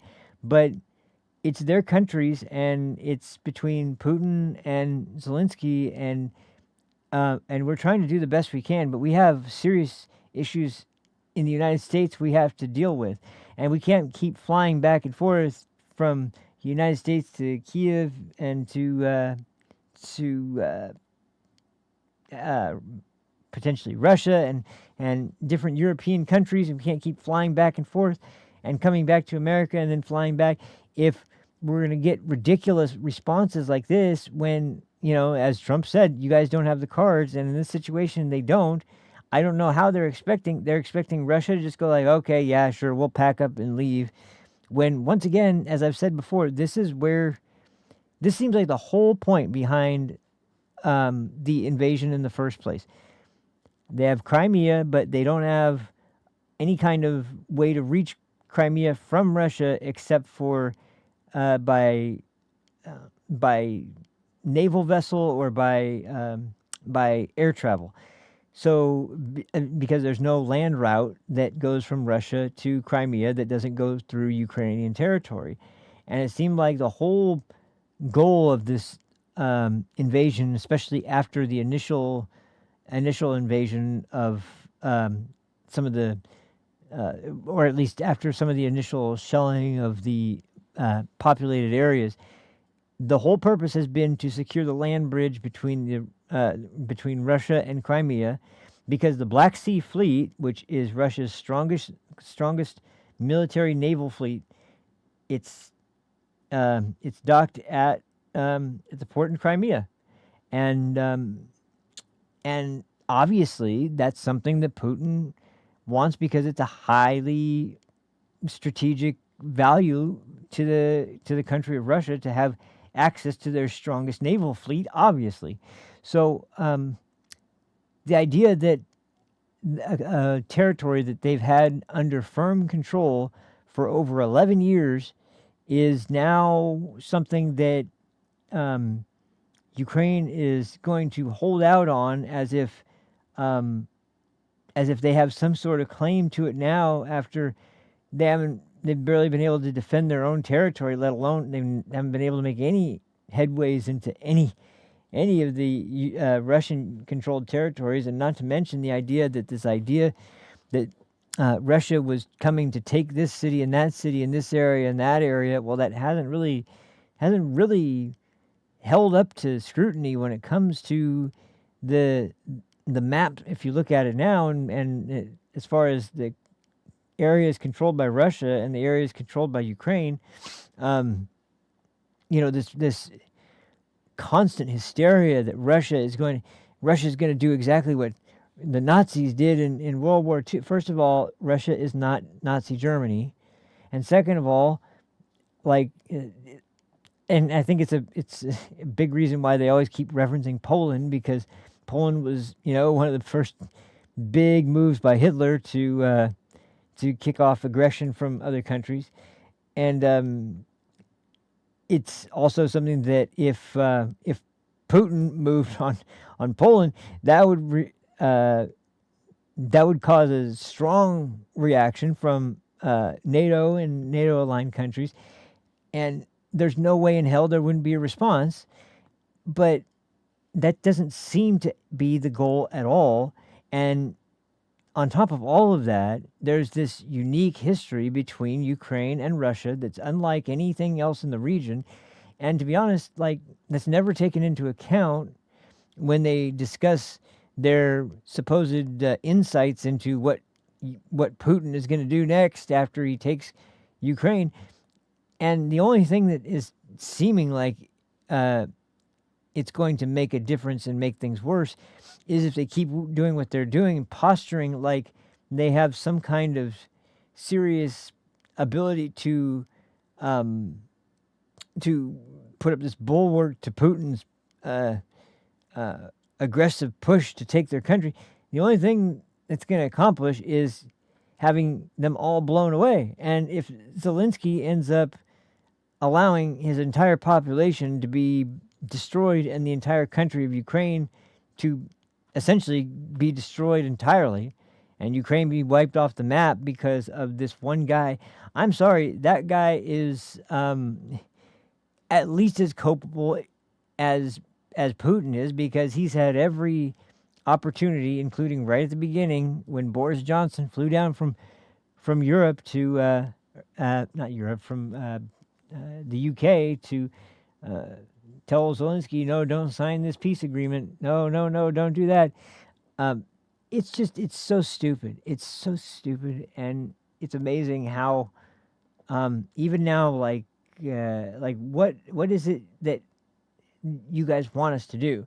We're trying to secure a peace deal between you and Russia so that your country can begin to rebuild and you're not completely destroyed, because the fact of the matter is this war has been an absolute devastating catastrophe for the entire country of Ukraine. It is a wasteland at this point, and they've gone to the point now where, once again, Zelensky called off elections.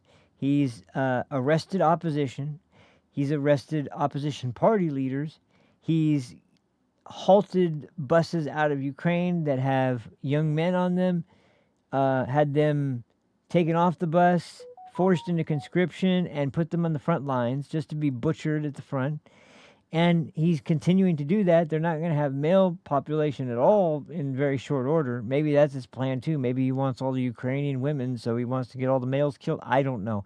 But the whole thing is just, I mean, and I can't help but always remember that call with Victoria Nuland when she was talking, I think, to the State Department or whoever she was talking to, about how their guy was Zelensky. He was someone who was going to play ball with the United States and with the Western allied countries, and he's somebody who is going to, so basically he's their puppet. And I can't help but always remember that when I think about this situation, because they took some ridiculous actor who pretended to play the piano with his dick and turned him into the president of Ukraine, and the guy has no idea what he's doing, and he's obviously, it was like showing up at the White House with Donald Trump and not a senile old man who is pretending to be president, and comes in wearing his fatigues like he's always on the front lines taking enemy fire. It's like that's his costume, because he's playing a role like he's always played a role, and it's sad, but it is.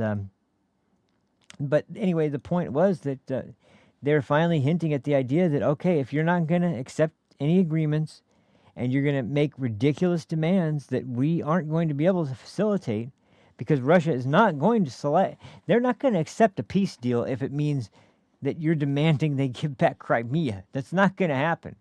If you think that's going to happen, your country's, it's doomed. It's done for.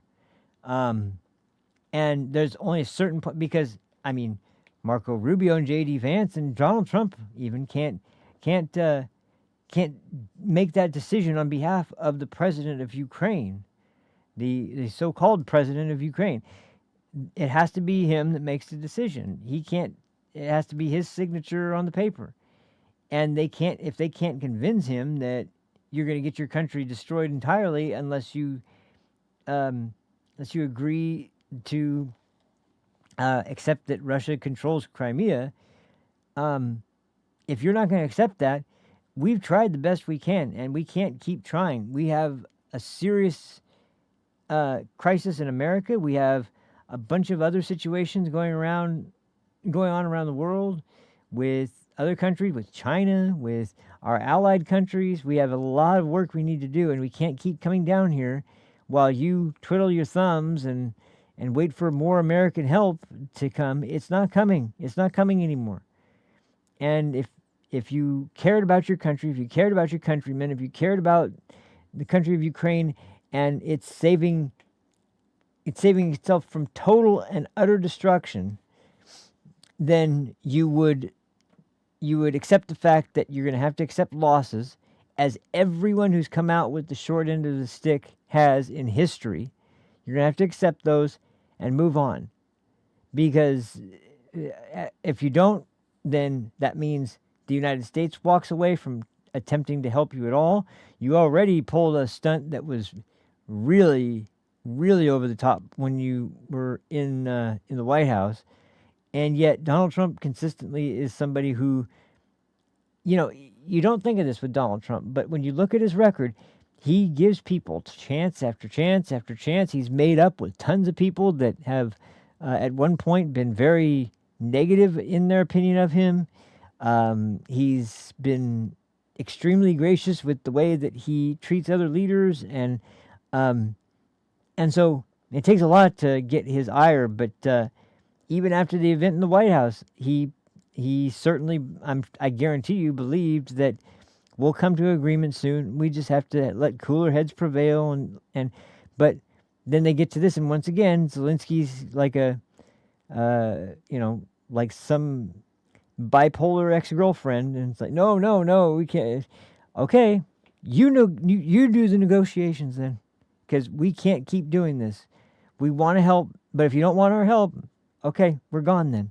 And it's so sad. It's so sad, but it is the reality when you have a government that was, selected by a corrupt group of Washington swamp creatures that are part of the deep state that, have no concern about America at all, have obviously no concern about Ukraine at all.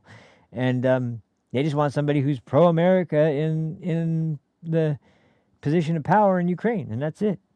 And so that's why that phone call rings out to me every time I hear news like that, because it's like, man, you guys did a bang-up job selecting the president of Ukraine that you had to have, and how's he doing now? Oh yeah, he's getting the entire country decimated and wiped off the map. That's beautiful. So anyway, back to this fun stuff.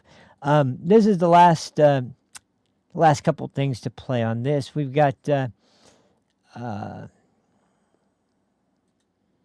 think what we'll do is I'll just skip one of these and we'll go straight to Stephen Miller, because this is probably the best summary of much more realistic explanation of the Democrats' strategy of flying to El Salvador over and over again and trying to win public support over by doing this stupid charade that they think is going to be, something that's going to, I guess, when it boils down to it, it's like everything else. They think it's going to be this huge political boon for them. Sorry to say, but I think American people are very much in favor of the deportations and want them, if anything, they want them to accelerate.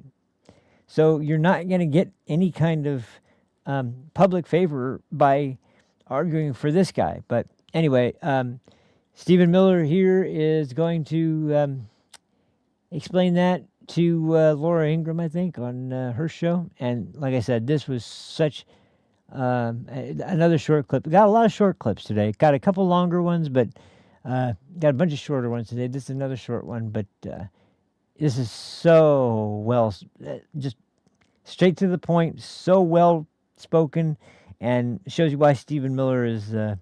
This guy's always firing off bombs. I mean, I swear he can lay waste to left-wing arguments on on immigration. He can do it in his sleep, I bet. But anyway, here's a clip of Stephen Miller. Let me see here. Okay. Whoops. All right. Let's do this.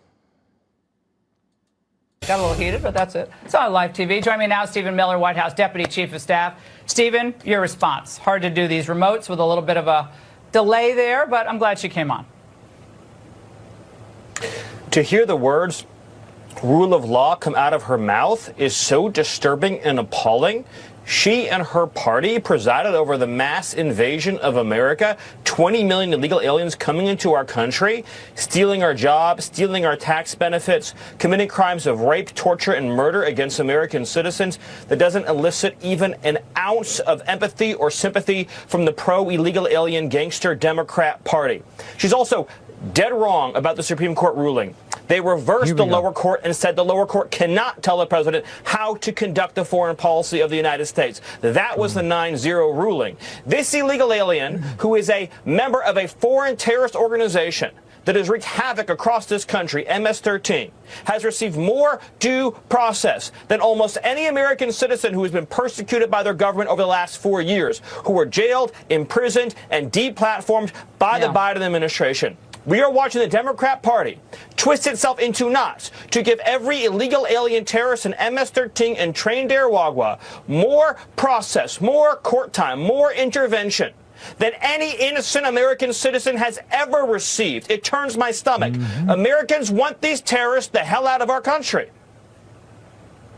Stephen, if the court stays on the facilitation of his return angle, and then this becomes a debate about, okay, show us what you did to try to facilitate his return. Oh, then what? What happens in that regard? Because I kind of see that's where this is going. It's like, okay, we can't force you, but did you try to facilitate? You know what I mean? Like, these judges are just appalling. But I have a feeling that's the way it's going to move. No court in this country, least of all a district court, has the power to compel the president of El Salvador to free one of his own citizens, an illegal alien in our country who's a citizen of his country, a subject of El Salvador, who under El Salvador's laws is also a terrorist in our country, a terrorist in his country. El Salvador is not subject to the court rulings of the United States. To suggest they are would be preposterous. Yeah. They said but that's the bottom line. He is in the custody of El Salvador, a sovereign country. Right. He's not in our custody. Make any Laura, sense. You have the entire Democrat Party that is in love with this gangster in El Salvador who beat his wife, who's a member of a terrorist organization, who has code for MS-13 tattooed on his knuckles. And you've seen the amount of coverage, the amount of discussion over this one illegal alien gangster. What was the reprieve for Americans who watched their communities get occupied by these foreign gangs? Where was their due process? Where was their rights? Where was the media and where were the courts when their loved ones were getting beaten, raped, and murdered? That's who President Trump is fighting for, not foreign terrorists, Americans. And Stephen, we appreciate it. Thank you very much for joining us tonight. Gosh, I love the righteous fury because he's exactly right. I mentioned some of those points already, but yeah, that's in a nutshell. And I honestly, I feel the same way. I feel just as fired up because once again, as he mentioned, this due process they talk about, and I can't get over this part, but like the due process, the court orders, where were these guys when, the Biden administration was ordered, hey, these student loan forgiveness payments you're giving out to people. Yeah, you can't do that as the executive branch. That has to be enacted by Congress. They kept doing it anyway. They were ordered to not be handling the influx of illegal immigration in the same way. They were ordered to not basically just wave people in, and I can't remember exactly how the case was ruled, but it was like they are not. I think it had something to do with Texas because, There was a case even then about how if Texas is using measures to prevent their country from being invaded by foreign nationals, and those are the measures they feel are necessary to protect their citizens. You, as the federal government, can't go and head down to Texas and go down and remove those obstacles and barriers that the Texas government has put in place and just move them out of the way and get rid of them and move them and destroy them so that you can allow the illegals to have easier entrance to the country again. You can't do that. And what did they? Well, they kept doing it anyway. They kept cutting the locks off of the gates and fences and barricades that were put up. They tried to get them to remove the buoys out of the water, because they argued that they're a drowning hazard, even though people were drowning long before you put those in the water. A bunch of illegal immigrants were drowning in the Rio Grande every day, like I said, with the student loan forgiveness, they're ordered they can't do that. They kept sending checks anyway. So let me get this straight. No constitutional crisis there. No problem. That's not a constitutional crisis, even though they're literally defying the Supreme Court. But no, that's not the real threat is Trump. and deporting illegals, even though they had the due process, but they need more due process. And once again, this kind of harkens back to that fucking piece of garbage, Alejandro Mayorkas, who just refused to answer a question when it was they were talking about how many aliens had due process and been adjudicated by a United States court, found unsuitable for legal status as an American citizen, and were literally issued a final notice of removal by the adjudicating court, and Mayorkas's DHS and ICE and what was it?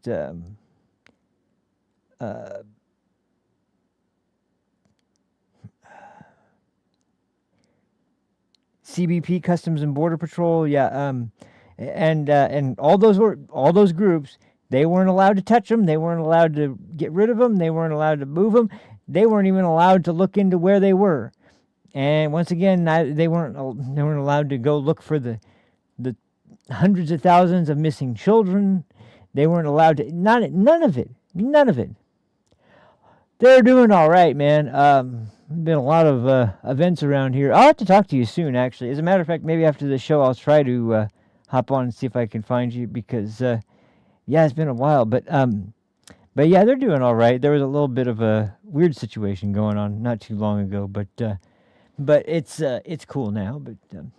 But anyway, sorry, I go off on a rant but I gotta I gotta respond to people that are messaging me. So,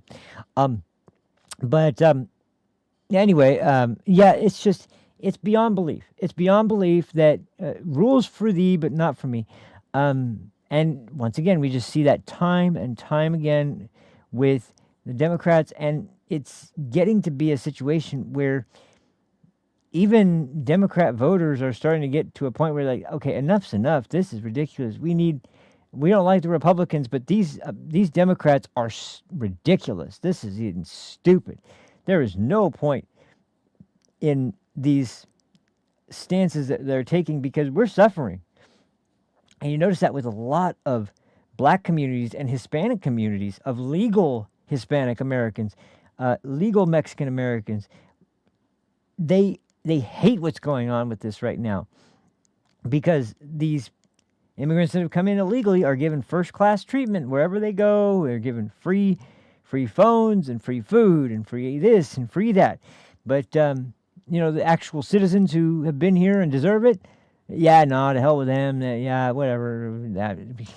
I mean, it is so amazing that it seems like it might even be self-defeating, because there are more and more people waking up constantly to how absolutely deeply corrupt this party has gotten. And say what you want about the Republicans, they're no angels, but I mean, when it comes down to a party that seems hell-bent on destroying the country, and another party that at least seems like they don't want that, maybe they're not taking the best steps they should to prevent it, but at the bare minimum, at least they don't want that to happen, then, you can at least admit at some point that, this is really something. If we're going to last any longer, we can't be Republican. We don't have to be Republican. We just cannot be on the Democrat Party's side on this. We just can't do it.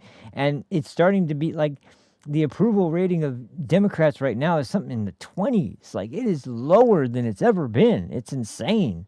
But anyway, which leads us nicely into oh, sweet, man, always on Discord. I forgot about that.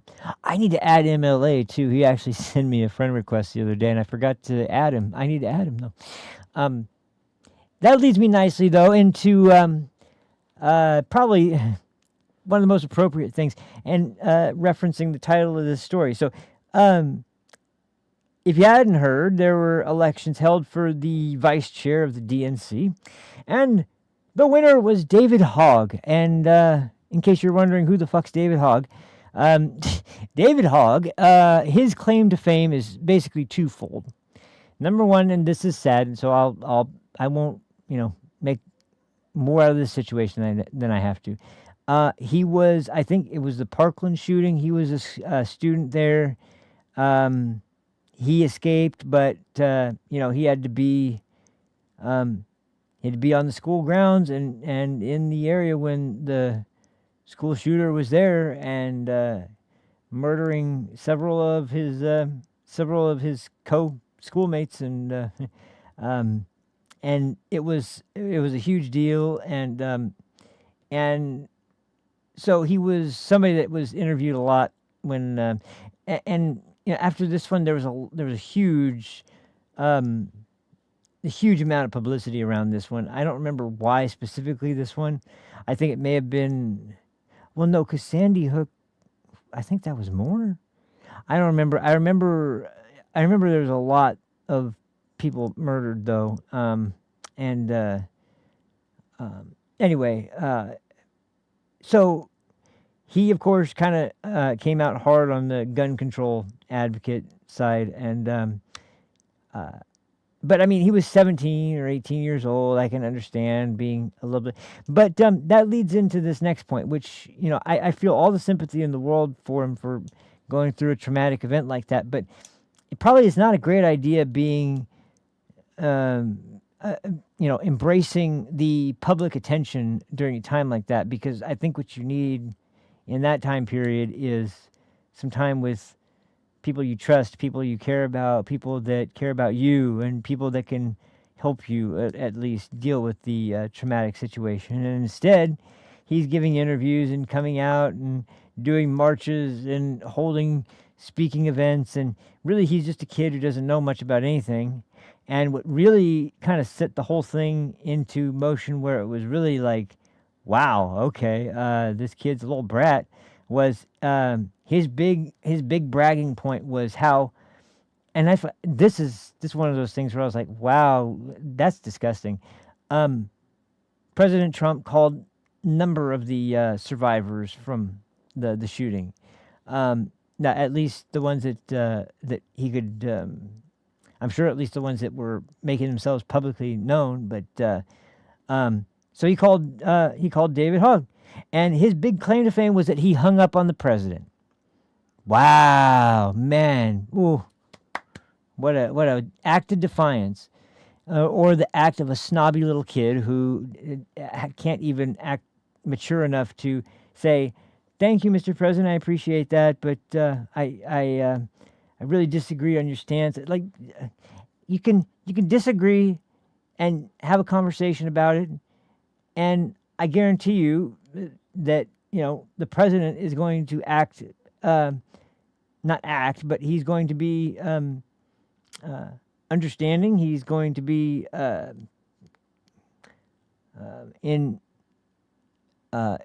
is sympathetic. He's going to be able to I mean, he's not going to be rude about it. He's not going to be a jerk about it. He's not going to. So this idea that when a president who calls citizens of this country, which he's done for so many crises where there's been, and bear in mind, he doesn't talk about these very often. This isn't just some political stunt to get him credit. The only way we know about these is because of the people who get the call that tell everybody about it. They're the ones that tell everybody that he called. It's not President Trump that goes out and says, I called the victims of this and that and this. No, it's the victims who get the call that tell everybody, because they're amazed that the President of the United States would take time out of his schedule to call and give his time to listening to their stories about their loved ones who passed away or were killed or whatever. So for some pissant to be like, yeah, I hung up on him. Okay, you're completely immature and you have nothing really that sets you apart from some angsty teen. Okay, all right, fine. But don't expect it. Well, unfortunately, the Democrat Party is looking for people just like that. So he gets put in the position of vice chair of the DNC.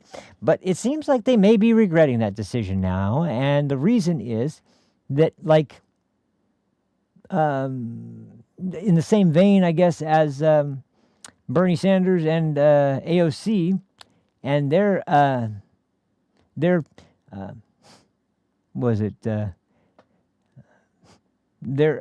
Socialist Tour 2025, David Hogg seems to believe that the party is in the pits right now as far as approval because they're just not radical enough, and they need to primary the cowardly members of the House and the Senate that aren't strong enough on things like, I don't know, men chopping their dicks off and pretending they're women, or the idea of allowing Venezuelan gang members to take over apartment complexes in Colorado and threaten all the legal residents of the building. And I mean, I guess he's in support of all those things because that's compassion. But so his plan is to, and this is astonishing. This is amazing.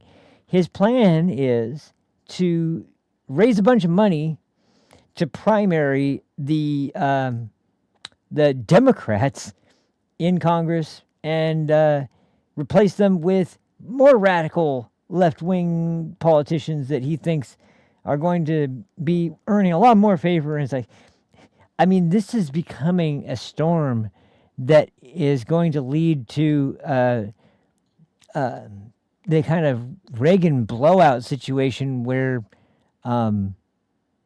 like it's going to be 49 states to 1 in the next presidential election for the Republicans, because like if this is what they think the issue is, if they think that they're not extreme enough and that's the problem, like this. And by the way, this is one thing at least that's led to some of the best news I've heard in a long time, because of this idea of primarying senators who aren't radical enough. In anticipation for this, Dick Durbin is retiring. Yay! It's time to celebrate. Actually, it is time to celebrate because that piece of shit has been there way too long. But, I mean, I really don't know where this is headed, but people have tried to talk to him about this, and he has an answer for everything. So I thought we might play a few clips of his position on this, just to kind of illustrate what kind of loon we're talking about, and how incredibly extreme this guy's views are, because we hadn't heard from this guy for a while. That clip on Crowder, by the way, at the beginning of this was when he was first in the public eye, and you notice how he is trying to explain this. I mean, talk about a snobby little pissant that sits there and compares our country to your old mother who doesn't know how to use her phone, so you're just like, give me the phone, whatever, I'll fix it, and to compare that to democracy and be like, because our parents apparently don't know how to use a democracy. I think you're mistaken, David. You don't use democracy. Democracy is not a process by which to use. It's a process by which to adhere to in order to have a society that functions under the principles in the Constitution, which, by the way, we're also a democratic republic, which means that we have aspects of both a democracy and a republic, and we have representatives, and that's why there's, not mob rule in this country, because elections that are decided by simple majority mean that results can change on a whim, and it also means that small states and small towns and small cities that have not nearly as large a population as some of the bigger urban areas in this country, they would have barely any say over the outcome of elections. And because of our system of government, that's how things are established to maintain a degree of fairness, so that middle America is not forgotten. The flyover states aren't just flyovers. They're not just places to be passed over while you go from urban area to urban area. No, they're filled with people that have their own opinions and their own positions on things. And to be honest, it's in large part one of the most critical parts of the United States because it's the breadbasket of the United States. It's where all the majority of farmland is. It's where a majority of businesses are that deal in the more hands-on sort of types of trades. And it's just snobby people who have no idea about how the real world works. They go around, trying to say that we need to use democracy to, but what you need to do is adhere to, first of all, your party needs to have a serious look at how you view democracy in the first place, because when a democratic constitutional crisis and democracy is at stake is based on the fact that we are deporting people who were let in by the millions by the previous administration who didn't vet anybody and didn't check anybody's actual status and was too busy ushering them in to actually pay attention to whether or not the person they claimed their child was actually their child. Maybe you need to allow the will of the people to be done and those people to be deported as soon as possible, because they are not only destroying the country, but any kind of act of kindness. Like, I've seen these same sorts of people who are supposedly these poor people from around the world who are escaping persecution and escaping with their lives. I've heard them complain about the quality of food or complain about the accommodations for where they're staying. I thought that they were escaping the most traumatic and dangerous situations. Now they're complaining that they don't have the best food in the world. So it's all bullshit. It's all a stupid ruse to elicit a sense of guilt, because that's all the Democrats play off of is people's guilt. But anyway, first one, let's see, which one is this? This is one on CNN, surprisingly, and even Jake Tapper, even Jake Tapper of all people, is having a hard time understanding how David Hogg is so hardline stance about this ridiculous idea to primary, raise money in the DNC to primary their own current, what do you call it? When someone incumbents from their elected office, because they're just not Democrat enough, and they're not woke enough. They're not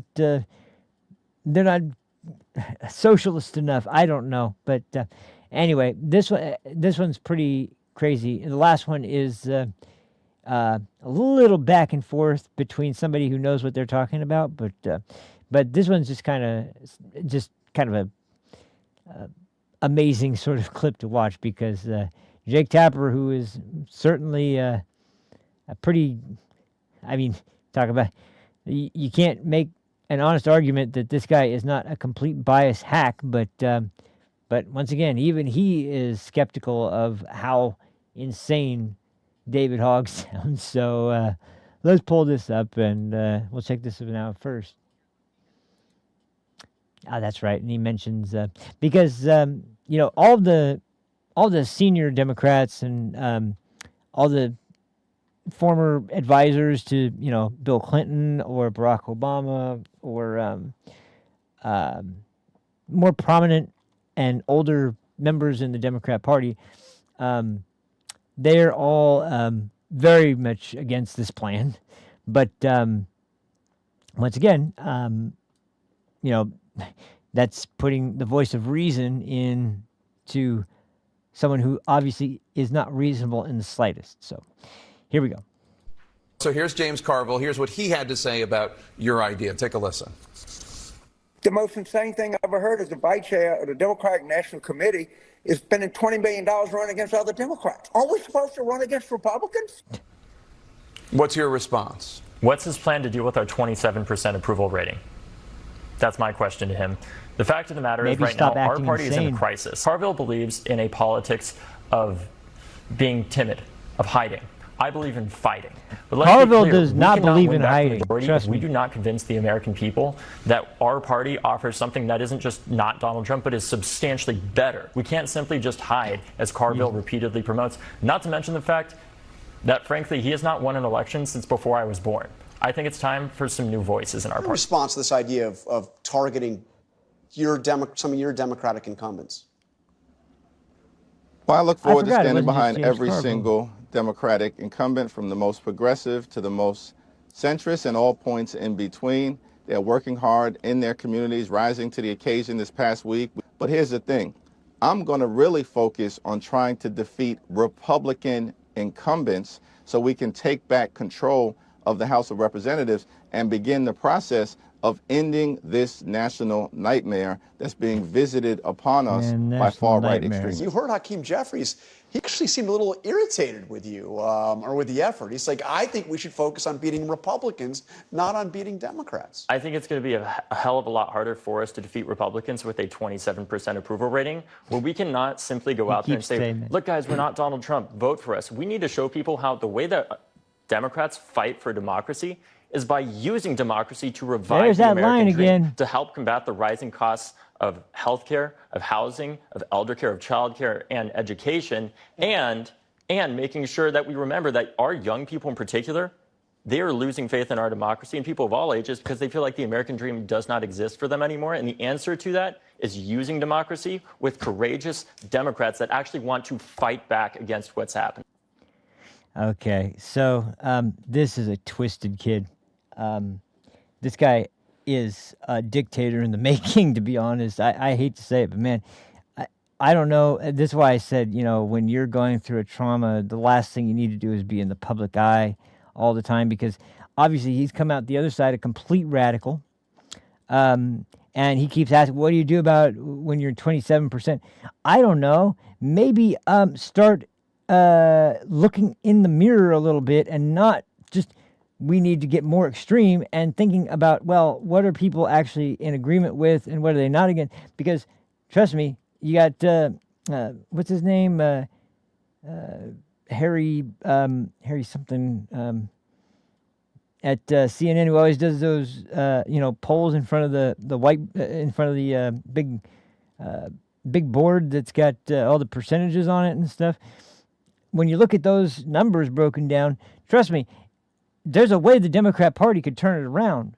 And people reference this all the time.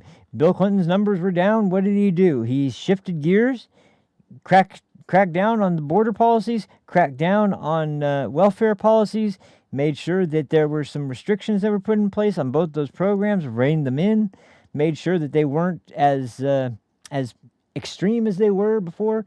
And what happened? Well, he won the next election handily. And, they were able to get the economy in a better state than it was in before the presidency. They actually were able to get things done and win the approval of the American people. He's still a Democrat, and he always was, and he still is a Democrat. But he's not a lunatic and a socialist and some kind of some guy who fancies himself some sort of revolutionary for the cause. Like, no, he was a guy who viewed politics the way it should be viewed. And that the problem for Democrats is everybody talks about the pendulum is swinging, one way or another. And in this case, the pendulum under Biden swung so far, it may have almost done a full, 360 loop-de-loop, because they were so ridiculously far off from the center, and proudly so, because once again, they defied the Supreme Court to be able to keep them enacted. And yet they don't look at these things and think maybe it's us. They say, well, it's a majority Republican Supreme Court. Sorry, I hate to break it to you, but unlike with Ketanji Brown Jackson, where you decide, well, it has to be a woman of color, and it also pretty much has to be somebody who, has a record of pretty left-leaning record, the Supreme Court is not supposed to be a branch of government that is partisan at all. Now, people tend to always refer to it as a Supreme Court that is more aligned with one party or another based on the way they judge cases, and not on whether or not their decisions are in line with the Constitution, which even when it comes down to the decision of what's it called, Dobbs, there's no, they keep I heard some idiot the other day talk about how they believe that that guns are so important and that they find guns in the Constitution, but you don't find the woman's right to choose. It's like, yeah, because that's the way the Constitution's written. It's written so that you can bear arms. It's not written so that you can terminate a pregnancy at any point. Sorry. You know, that's just reality. I hate to break it to you, but you know, that's the Constitution. It's not that they choose to view it that way. It's that it is written that way. What in the hell are you talking about? But that's how divorced from reality they have become. They don't care if it's unconstitutional. They don't care if it's defying the Supreme Court. They don't care if it's popular with the American people. They've convinced themselves that this is the right agenda, and people will come around to it. Yeah, this is the way. No. Most Americans pretty much know where their morality and their decision making and their ideas are in terms of in political issues, what they're going to support and not support. And you'd be surprised when you hear people discuss these things, but more often than not, when you hear issues that are controversial be discussed, the country is pretty middle of the road on everything. The way that issues get polarized is when politicians start lying about them, and they start to like the thing in Florida. This is always a great example. How a bill about not allowing K through 3, literally kindergarten through 3rd grade, to be able to access books with pornographic material or material that discusses LGBT issues and things like that, to not allow that in school libraries and made available to kids in those demographics. They turned that into a bill called the Don't Say Gay bill, and it suddenly became about how you're not allowed to say the word gay in Florida. That's how it got so polarized. When, once again, if you told most people that, no, this is actually about making sure that you know, these age demographics aren't learning about, you know, transgender ideology before they're in 4th grade, which, by the way, I think it should have been quite a bit higher, to be honest, at least 6th grade. I didn't start sex education until 7th or 8th grade. And I was like, what, 13? And so, like, I'm amazed at it. But once again, that's a Democrat spin, getting people riled up, and they don't realize it. And then when people try to tell them, you're like, nah, that can't be true. Because if there's one thing people hate, it's admitting that they got hoodwinked, that they got sold a bill of goods, that they were lied to and they bought it, and admitting that it's hard. It's hard to admit that you accepted the lie and you bought into it. But people will eventually do it if it comes down to a point where they realize it's in their best interest. And this is one of those situations where I guarantee you start telling people the truth about what Democrats have been proposing and trying to do over the last 10 years now, ever since Hillary lost. I mean, oh, God. Because, you know, there are still plenty of people out there that for some reason think Donald Trump is a Russian asset or some shit. It's insane. Anyway, we'll play one more clip, because this is the clip with Reince Priebus, who was once, I believe he was the chairman for the RNC at one point, if I remember correctly. Either way, he was involved with the RNC for quite a while. And on that last panel we were just watching, he was a part of it, and he discusses this whole issue. And, of course, David Hogg is going to put his 2 cents in, because, you know, this little squirt knows best. And it's like, why don't you get back to your, and one last thing too, because we're on the subject and I can't help it. I can't help but rub it in. Are we going to hear the outroar of Democrats about David Hogg's Nazi salute? Like we had to listen to them nonstop moan and groan and go on and on about Elon doing a Nazi salute. How about the David Hogg Nazi salute? You going to talk about that one? No, of course not. But it would be more fitting because seems to me like if anyone should be guilty of doing something that resembles a Nazi salute, it'd be that one. Granted, he's got a fist and not an arm out, not a fingers outstretched, but as far as position and actually, doing the activity as opposed to my heart goes out to you, doing this. Sorry about the microphone. Yeah, that's this.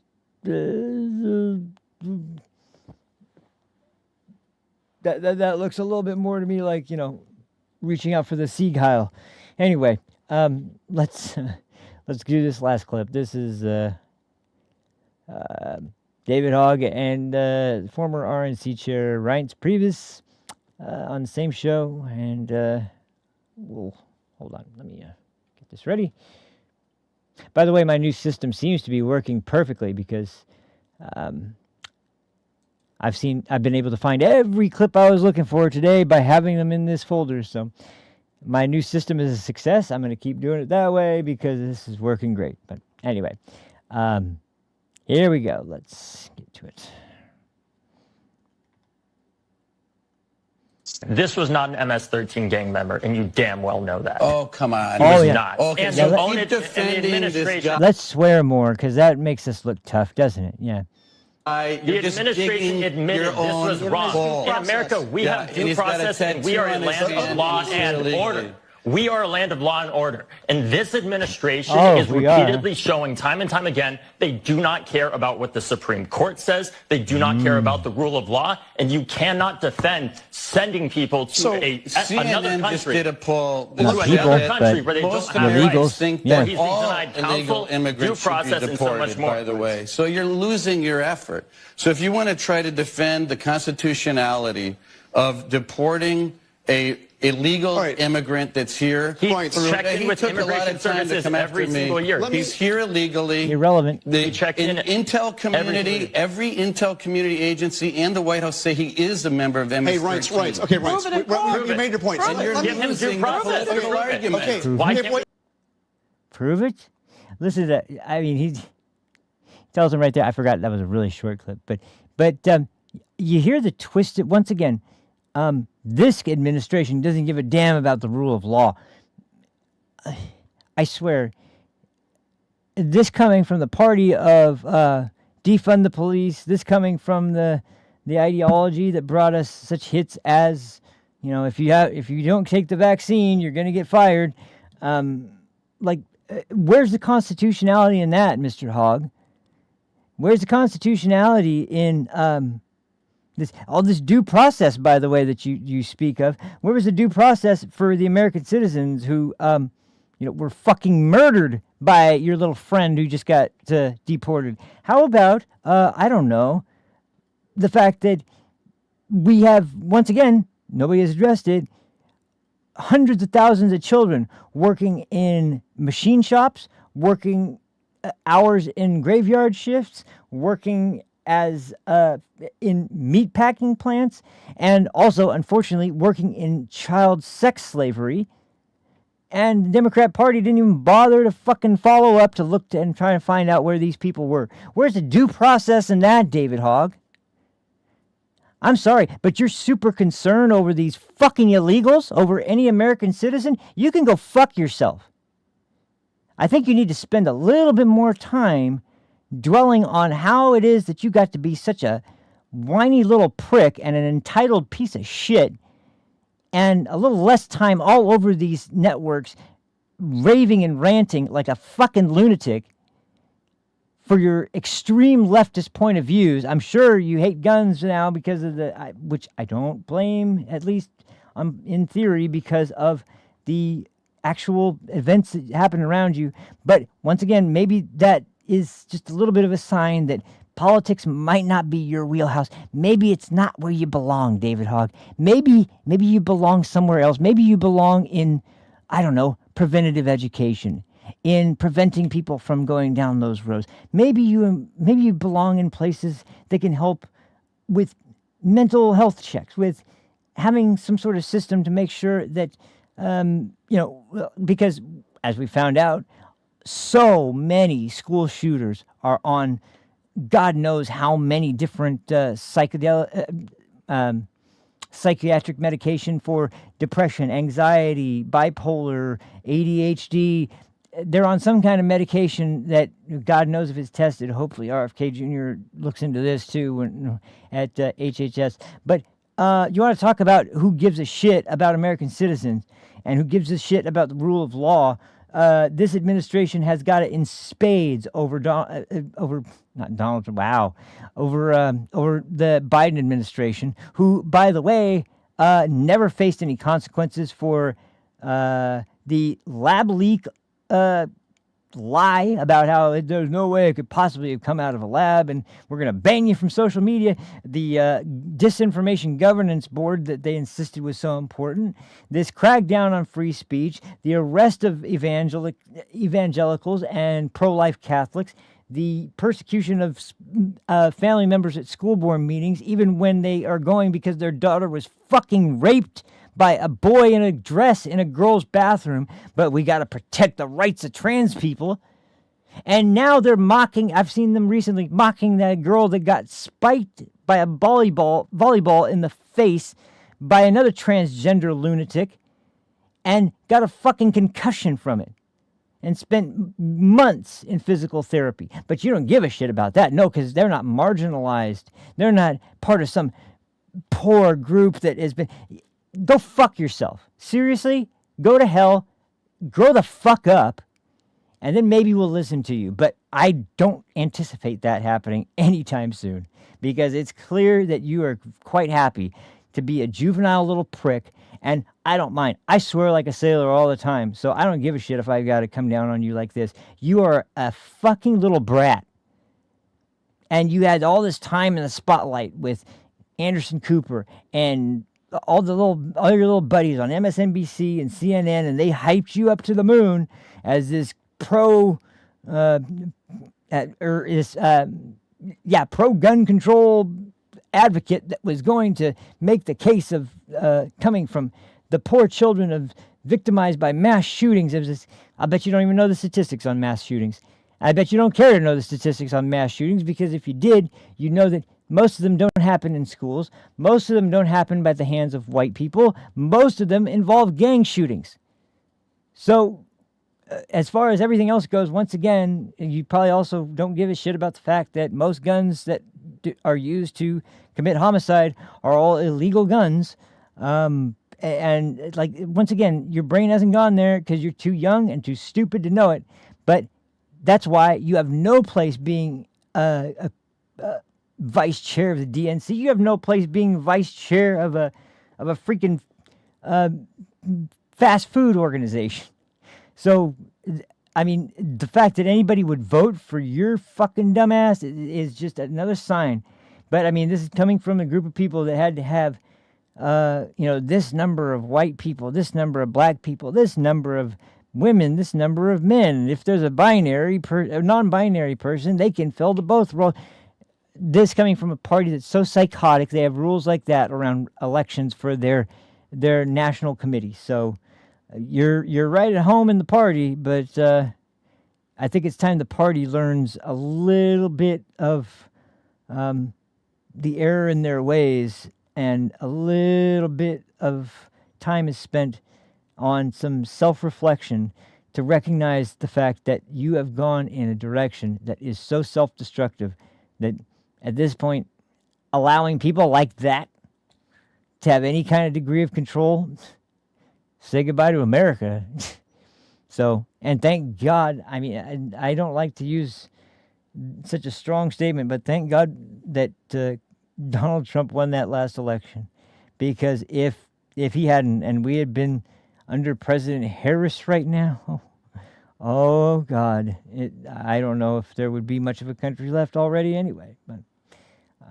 But anyway, before I get too angry and fly off the handle more, and because that guy pissed me off so bad, I better cut it. So, let's see about tomorrow. I normally would take tomorrow off, but I haven't decided yet whether or not I'm going to be actually on tomorrow or not. I'll figure something out, and if I'm not, hopefully next week. As far as I know, there's not going to be any more interruptions from people coming out to do any work, or and it seems like I think I fixed my computer problems, so I don't think there'll be any more issues there either. But hopefully, either way, I will see you either tomorrow or the next day. I guess it kind of depend on if there's anything I catch tonight that or tomorrow morning that happens to be a real, hot button issue that's got my attention real strong. Maybe I'll do an episode. If not, I'll probably just wait until Monday. I'm really sorry about this week again, guys. It really sucked. I was just as pissed as anybody else would have been probably, but once again, I'm sorry. It really sucked, but everything kept going wrong. So hopefully we're gonna get many more of those, because it was crazy last week. I was really ready to go almost all week, and I was back to the mindset and the attitude of like, yeah, okay, let's do the show. But unfortunately, the surrounding events weren't quite so accommodating. So anyway. But either way, thank you guys for watching. I'll see you most likely on Monday, but either way, have a fantastic weekend, and I'll talk to you next time. Till then, stay safe, have a good one, and I'll talk to you later. Peace. Now, I can't read it. There's no words on it. Okay. Ready? Sure. There's no words there. To play us out. What does that mean? To play us out. What is for credits? I don't know what that means, to play us out. What does that mean? To end the show? Yeah. Yeah. All right, go.